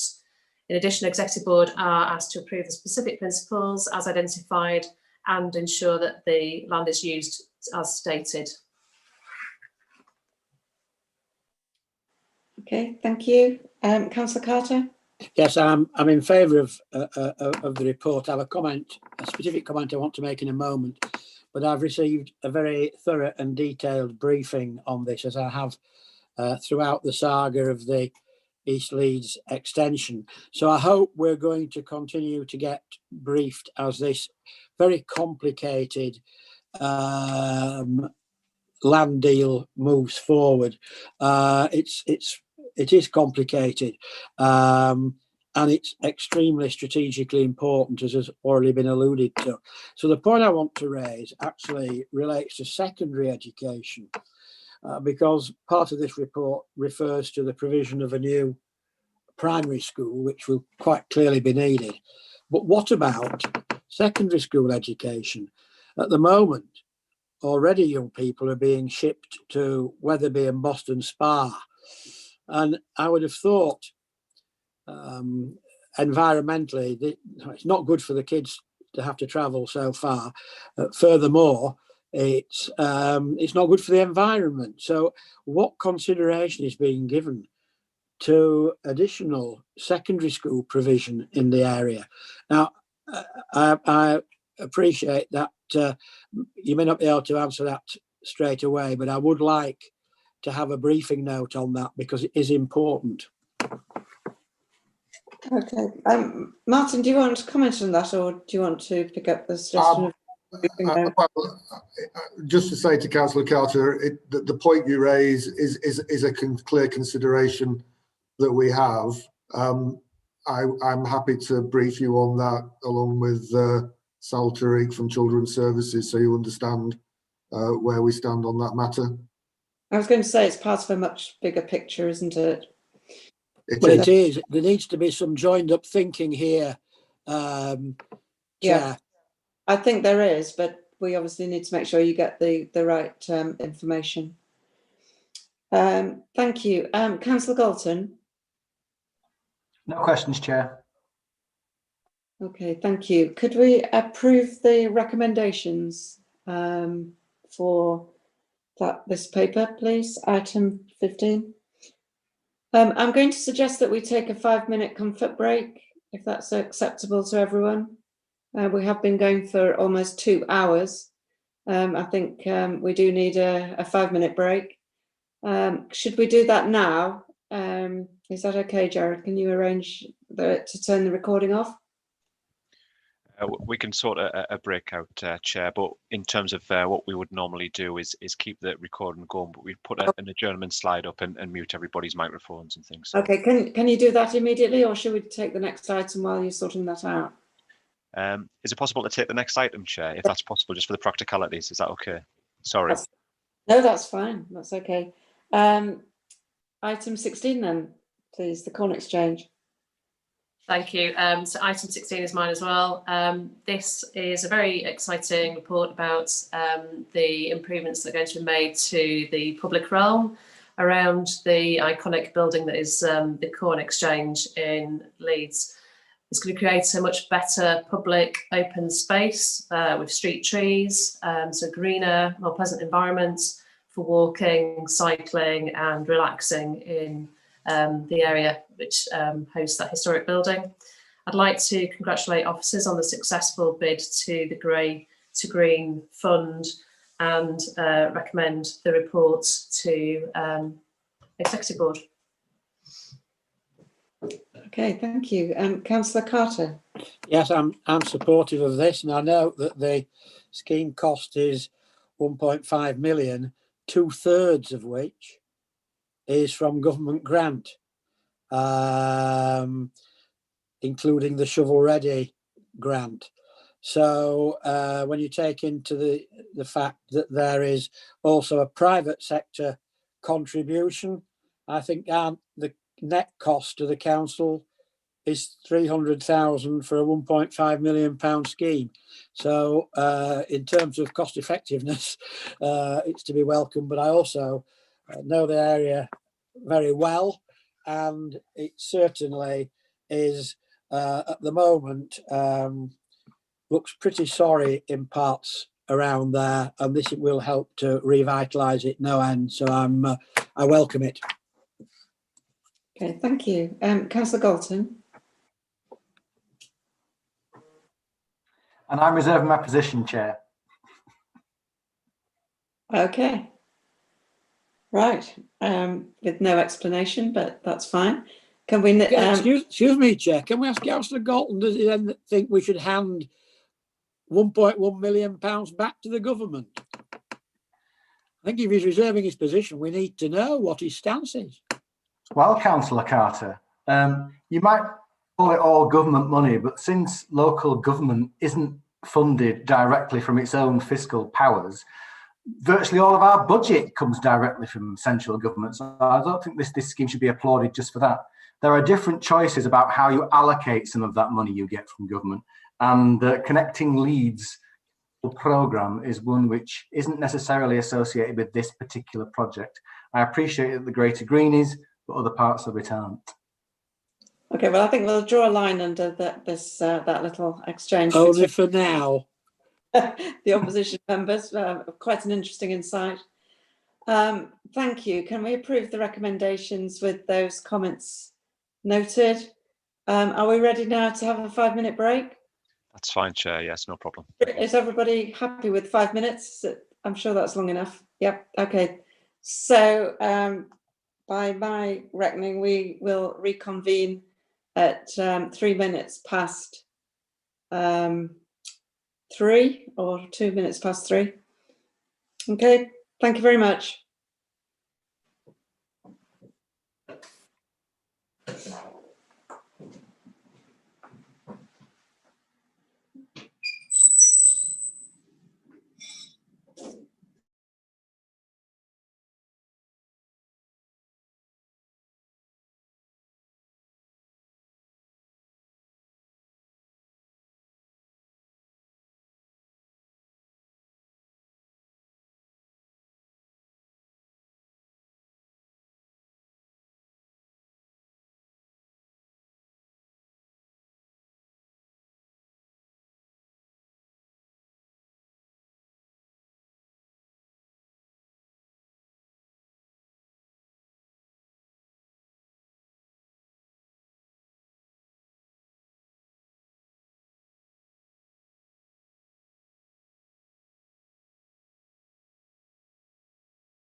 Hi, are we ready to resume? Here we are, Councillor Blake. Yeah, whenever you're ready. Yeah. Okay, thank you very much. We can then move on to Councillor Mulheron's final report, the annual report on the climate emergency. Thank you. Can I just take the opportunity to thank you, Leader, and wish you all the best in your new role. And say a bit of an end of an era for both of us.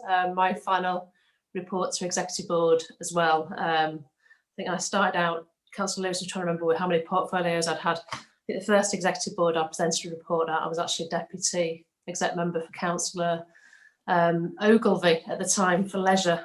So covered children and family services, adult social care, health, wellbeing, and climate change transport planning in the interim. So it's a pleasure to bring this report to Executive Board. I'm delighted to present an update on the progress we've made locally in reducing carbon emissions, setting out the wide range of action that we've undertaken.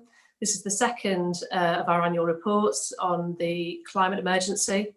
It reflects also the impact that the pandemic has had on both our carbon emission reduction and how the road to our economic recovery can be founded in the green economy for the longer term with the right investments. I'd like to thank officers for their continuing hard work in this area and give praise to the team who have been so successful in securing so many funding bids for the city and enabling us to do much of the work that's set out.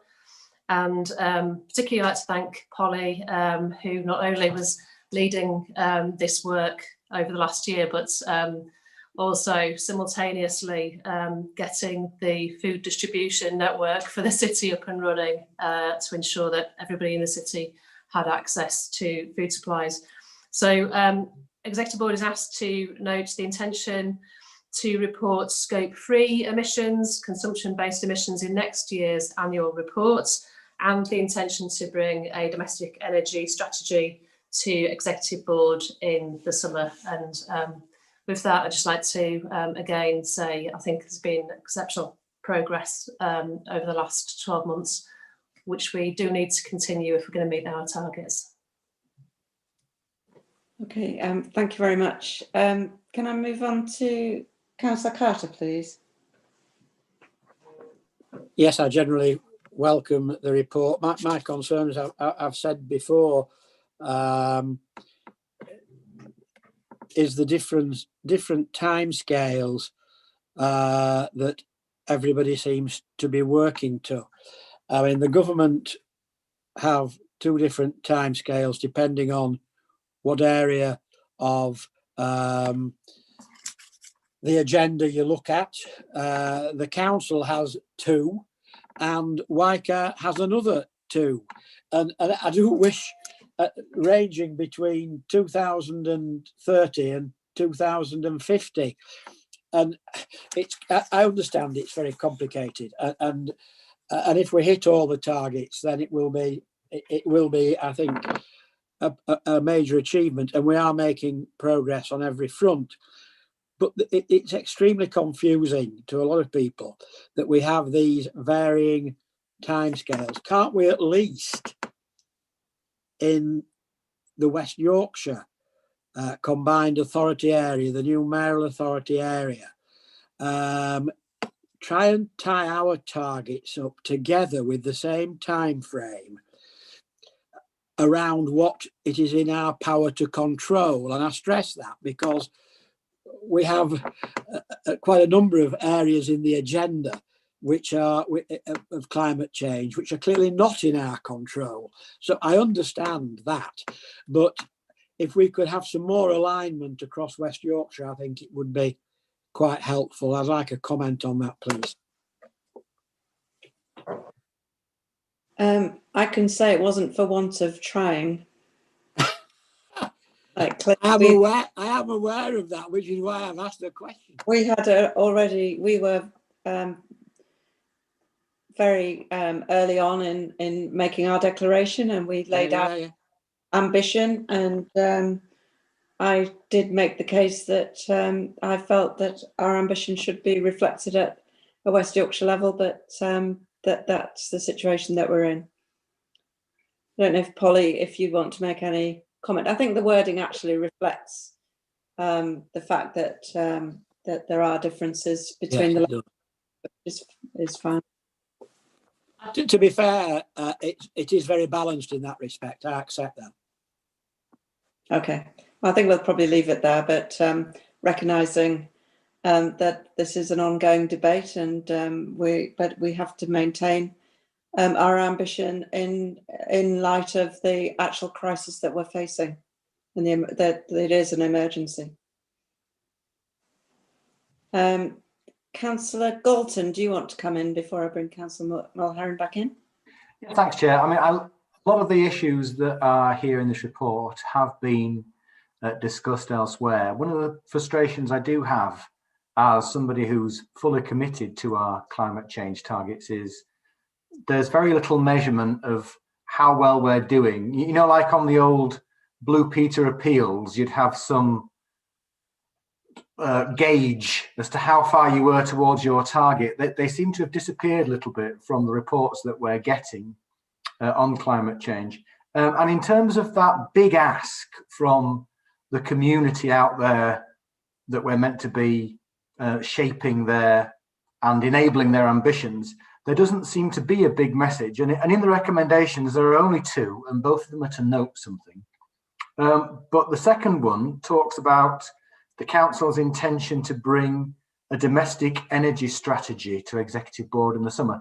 Now, wouldn't it be a good idea to have a really good conversation about what the council thinks it's going to be recommending? Because it must have an idea so that we can at least have a discussion around it between now and the summer, when a lot of people have got time at home to be reading documents. So could we have a little bit of an explanation about what the intentions are on the domestic energy strategy?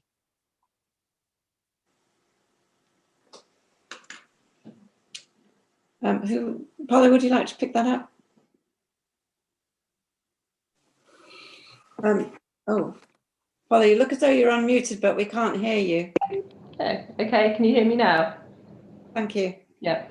So in terms of the domestic energy strategy, the intention is to use the SEAC Buildings Working Group, which is cross-member, to develop that strategy. So it's an interactive process up until the summer when the final report comes. So there's lots of opportunities for members to input into that. So it's not just going to be presented back in the summer without discussion, and there will be iterations that come forward. And the idea of the domestic energy strategy will be to build on the work that the Climate Commission has done, looking at the measures that are needed, and also to look at the projects and the exemplar schemes that we're rolling out this year and work out how we then move that at a much more rapid pace. So that's the general background to it. In terms of sort of the question around community engagement, so there is a section within the report around the kind of comms strategy, and it's one area that I think, you know, we appreciate we really need to pick up again this year, and because of COVID, some of that wasn't at the forefront because people were so focused on COVID over last year for obvious reasons.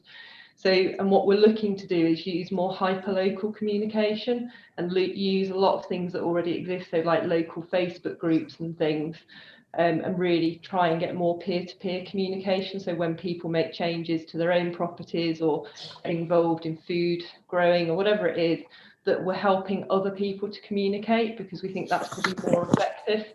But there's a lot of work going on in terms of communication and engagement and mapping that out for the year, because I agree with you that it is a key focus. Okay, thank you. Councillor Mulheron, would you like to come back and conclude the discussion? Just like to maybe sum up by saying that our target for 2030 is a scientific evidence-based target in terms of the emissions that we need to reduce to keep within the 1.5 degrees heating of the planet. That basically is what the whole climate emergency is about. If we aren't serious about delivering against our targets, we're not going to meet those global targets, and we all need to play our part here as a local authority and as individuals to deliver on that. Within the other areas, of course, that we're working, whether it's at West Yorkshire level or national level, we're certainly serious about doing what we can here in Leeds. And I think within the West Yorkshire target, it very clearly states to have made progress, significant progress by 2030.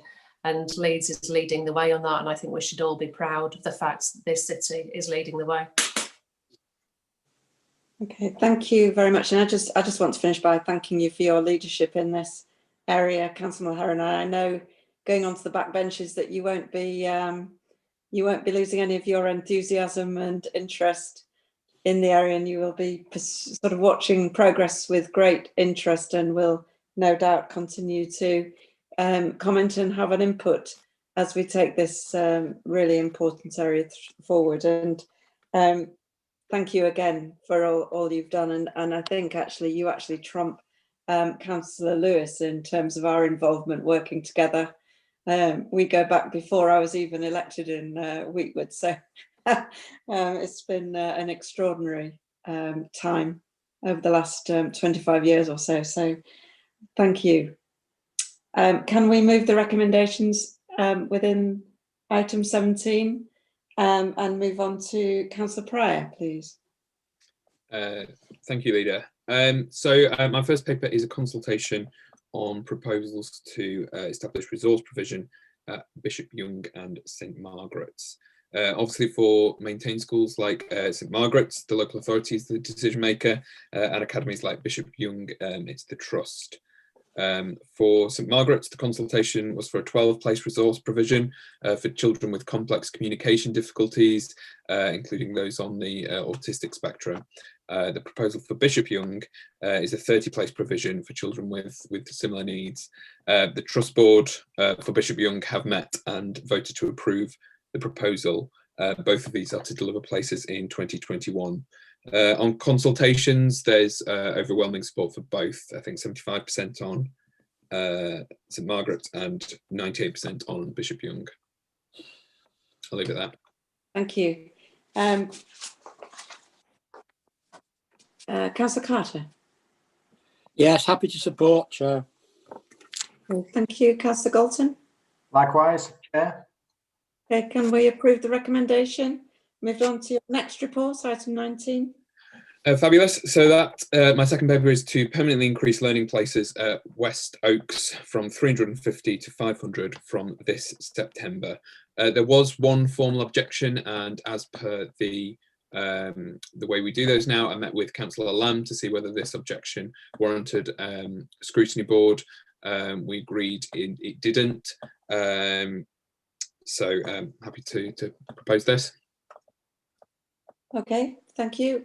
Councillor Carter. Yes, happy to support, Chair. Councillor Galton. To Lord Chair. Nearly calls you Lord Mayor then. Oh dear. Can we agree the recommendations and move on to your last paper, Councillor Pryor? Of course, so my final paper is the determination of school admission arrangements.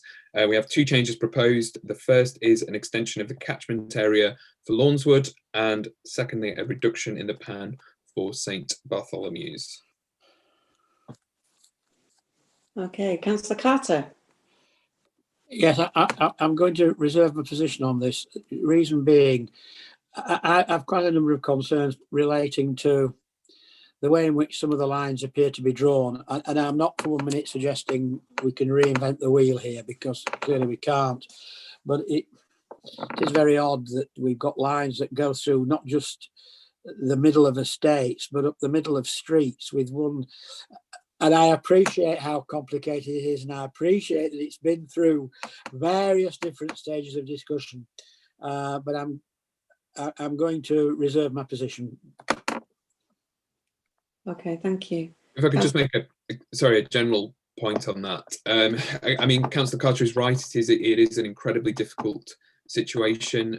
Obviously, the government has pushed a lot more schools to be academies, of whom they all kind of sort their own admissions arrangements out. So working out the admissions arrangements for the remaining schools that are still under local authority control is a difficult task. Yes.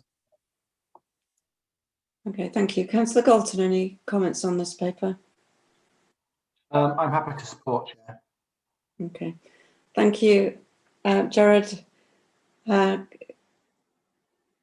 can we approve the recommendations of item 20 and move on to the final paper of the Exec Board this afternoon in public, item 21, which is Councillor Venner, please. Thank you, Chair. I would like to make a few comments on this paper. It's my only paper, even though I have got 2 portfolios at the moment. It is an information-only report on the early years sector because I thought it was really important to highlight that this very important sector is in crisis nationally, which is a direct result of the pandemic and the way in which the lack of support that central government has provided to the sector. And it's an incredibly important sector in terms of the importance of early years for children's development and readiness for learning, but also as a key plank of the economy in terms of parents being dependent and carers being dependent on the sector to be able to take part, to be able to go to work. And they were in crisis anyway before the pandemic as a result of underfunding of early years entitlement places for many years. But the current funding crisis has come to a head because up until January, the sector were being funded through the pandemic based on their census data from January 2020 before COVID hit. So they were being funded based on the attendance they would have had if the pandemic hadn't happened. But from the 5th of January of this year, they're only being funded for actual attendance. And most settings are seeing a reduction. And also their funding for next financial year from April 21 to March 22 is based on the census data taken the week of the 18th of January, which is going to be make a financially desperate situation even worse. The sector has also felt incredibly overlooked through the pandemic. Guidance has come out late. The furlough scheme, 2 days before it was due to launch, the rules were changed about how early years staff sectors could furlough their staff, and they've had no access to funding that schools have had access to, like funding for additional cleaning. So the Children's Commission and all the organisations representing the sector have spoken out a lot about the sector being very overlooked. And now they've been asked to remain open to all children whilst primary schools are closed to most children, for which there's really no scientific evidence, which is a view shared by Professor Callum Semple, who's a member of SAGE, who has been quite outspoken in saying it was a political, not a scientific decision to ask the early years sector to remain open to all children while schools remain closed to most. Furthermore, they've had no access to testing, no prioritisation for the vaccine, despite working in close contact with babies and small children, and the DfE guidance being that they don't wear PPE. Councillor Blake and I wrote a letter to Ministers Ford and Zahawi arguing that the sector needed to be properly funded, that staff should have access to the vaccine as an additional group after the first 4 priority groups, and that the sector should be closed to most children in line with primary schools. We very much don't want the sector to feel neglected in Leeds, so I chair regular Zoom calls where we have up to about 120 providers. There are bronze meetings every week for childminders and group settings and wraparound care, and we get very regular feedback from the sector in Leeds about how much they appreciate our support and how they don't feel neglected and they do feel supported and cared about and represented within Leeds. There's some national research happening about the impact of COVID on the sector. It's happening at Leeds and Bristol universities, and that will, I would imagine, highlight many of the issues that our report discusses. Finally, one of the really important reasons for bringing this report is that as a council, we have a statutory responsibility for sufficiency. So it's our responsibility to ensure there are sufficient places in early years settings. And keeping the sector open isn't going to save it. The Early Years Alliance have estimated 19,000 businesses will fold in the next 6 months.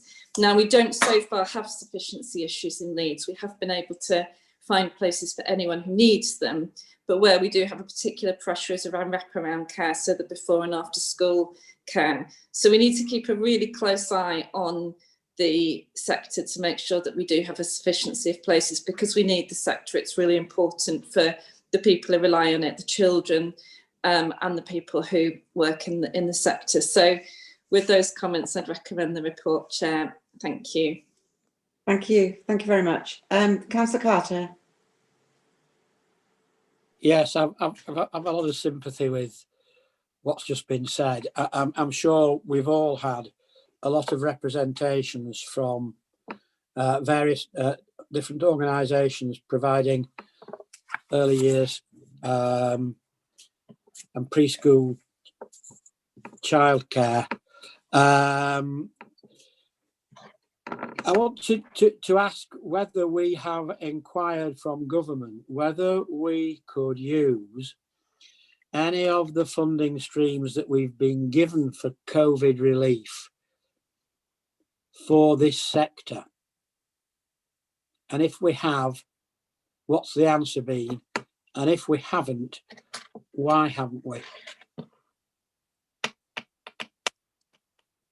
Fiona, do you want to answer that, or shall I bring? Yeah, I'll come back and then I'll go to Sal or Julie for the detail. Yeah, absolutely. We've done a huge amount of lobbying nationally, as have the Early Years Alliance, National Day Nurses Association, etc. Councillor Blake's been doing some of this herself in her role as the chair for the LGA, Children and Young People's Board. Sal is in regular contact with the DFE. We've been using our contacts with ministers and shadow ministers to lobby very, very much for the sector. One of the challenges has been is that they haven't been entitled to most of the grants that have been available, and probably one of the sectors most affected by that have been childminders who are working from home, so don't have the business premises costs that a number of grants have been targeted at, and who also have particular challenges around the safety of working from home if children need to isolate. But I'll let Sal or Julie pick up on the details around the financial support for the sector.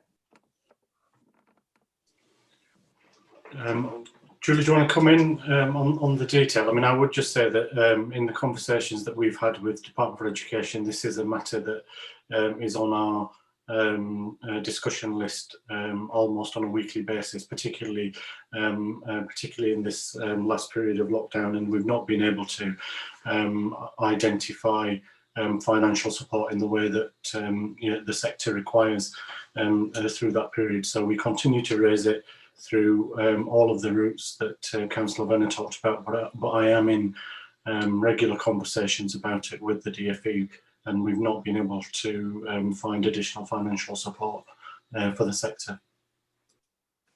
Julie, anything to add? Yes, I'd just come in and say that where we have been able to, we have used different funding streams coming in. So as an example, in response to some of the concerns that providers were raising around PPE, we have been able to provide additional support in terms of starter kits around PPE. So we've tried to be as responsible as we possibly can. And as Sal says, we're just taking every opportunity within our regular discussions with the DFE and others to really highlight the issues that we are hearing from the sector.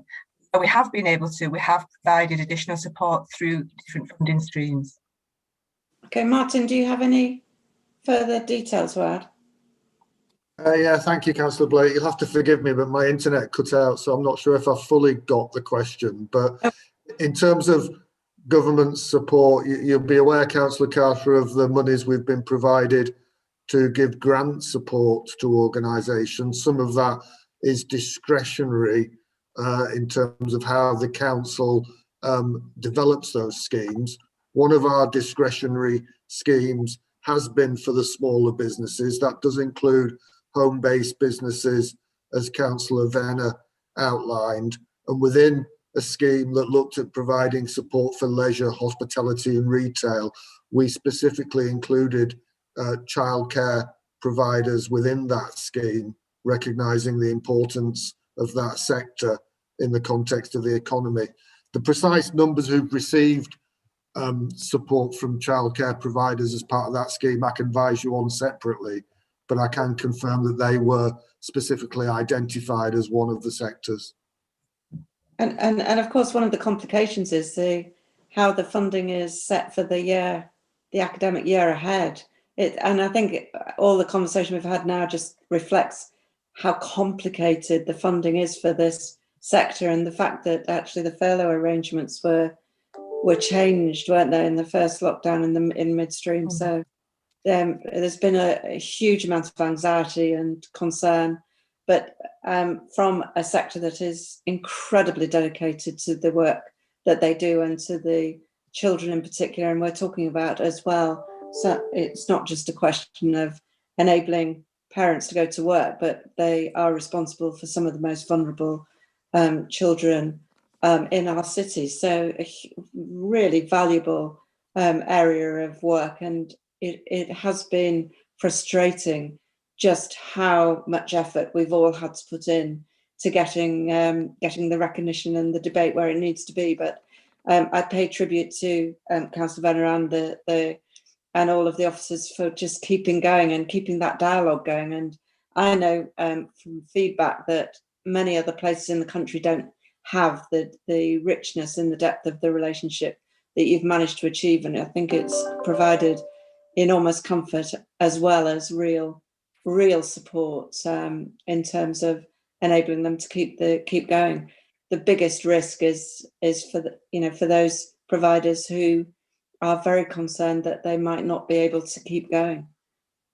I absolutely appreciate that, and as Martin's well aware, I get very regular briefings on the funding to businesses, and I just want to go back on to the childminder situation. Now, presumably, childminders would now be eligible for grant funding from the discretionary fund that you launched last Wednesday, would they not?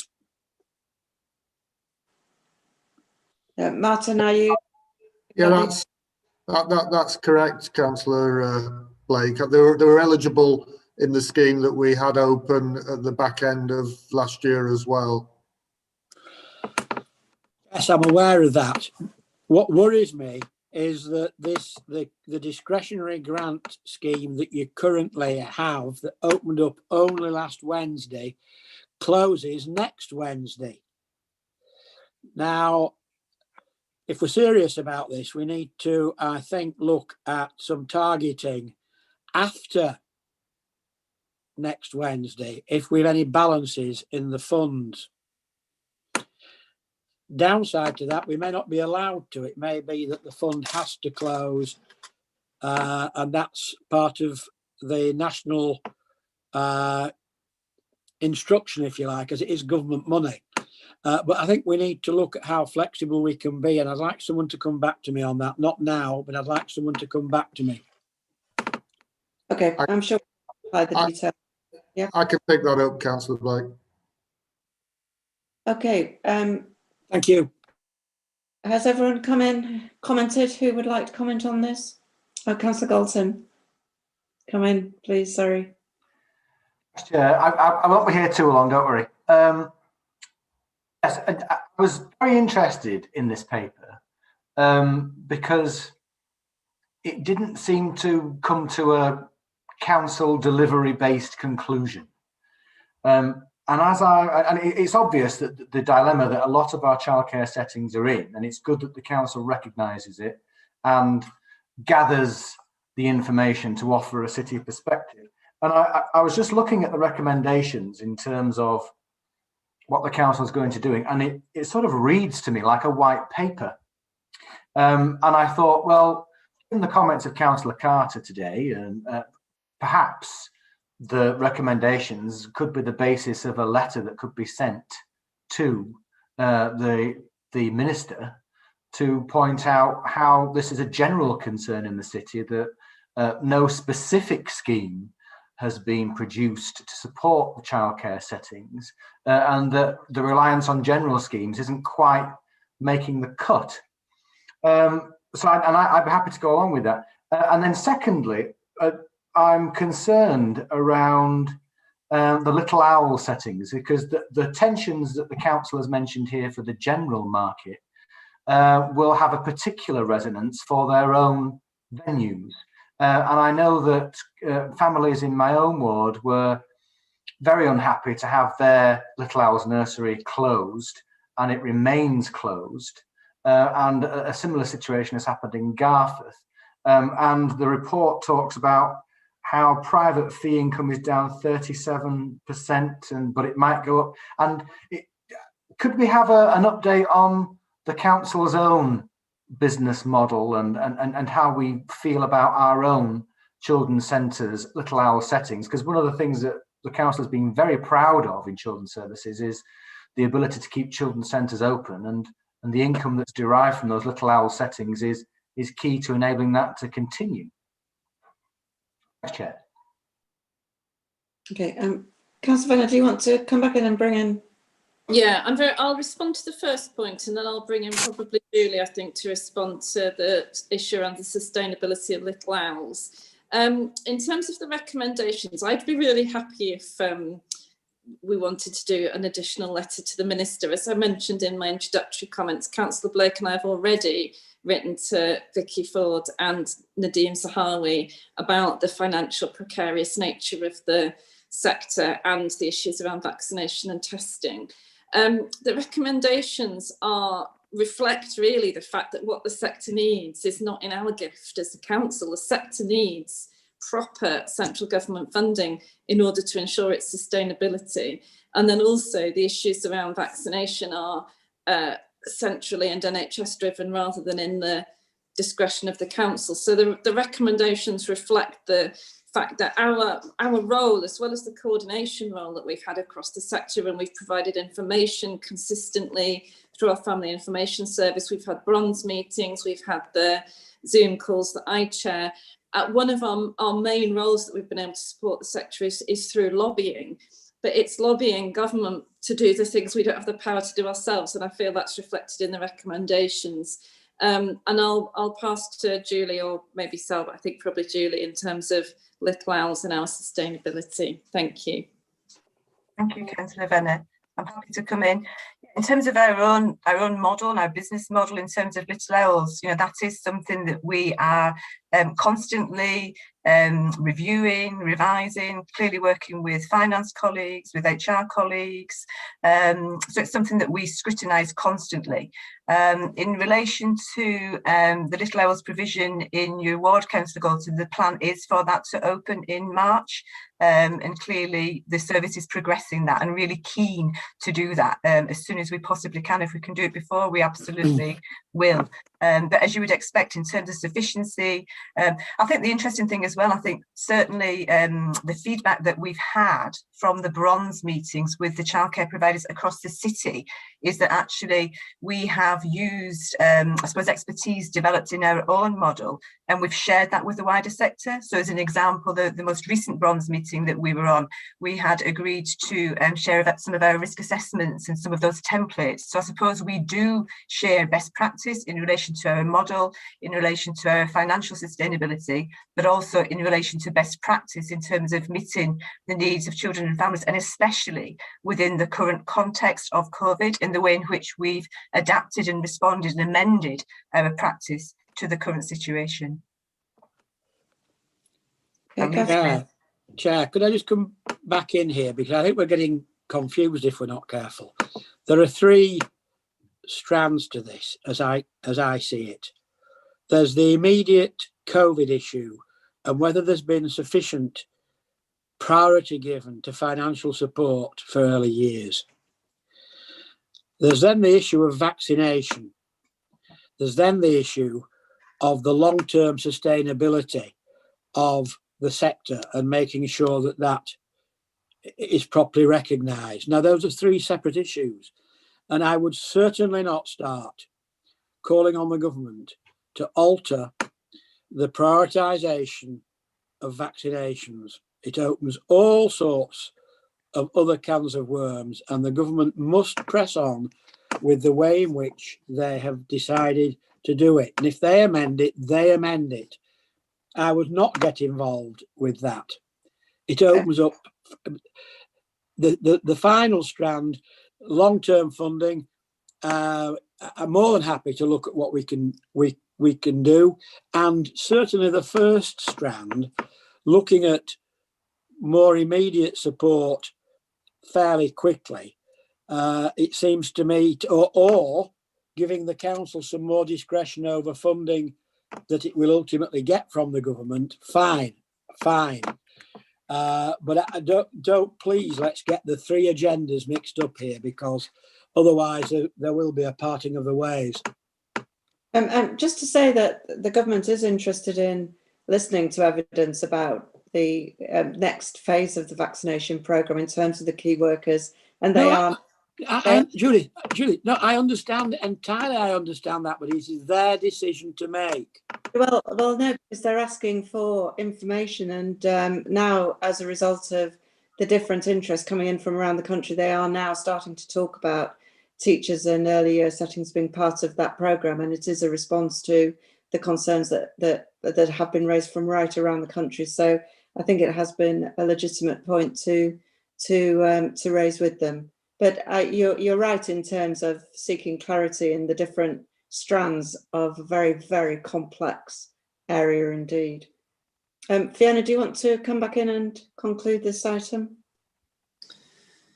No, I just thank you for giving this such a good airing, especially when it's the last paper and we've all been here a few hours. I really appreciate everybody's comments, and I appreciate the support from the opposition councillors as well for the sector. And Councillor Carter's right, there are two particular financial pressure points. There's the current situation and then the long-term financial stability, and the fact that we really desperately do need this sector to continue. It's really important, and we will keep having regular dialogue with providers across the sector, and we will also keep lobbying on their behalf locally and nationally. Thank you. Okay, thank you. Can we approve the recommendation of the paper? And that brings us to the end of the public part of the meeting, but can I ask everyone who is on Executive Board to stay on the line, because we do have items to discuss below the line, but we need to make sure that anyone on the call leaves and that the recording ceases. People who shouldn't be on in the below the line area of the meeting.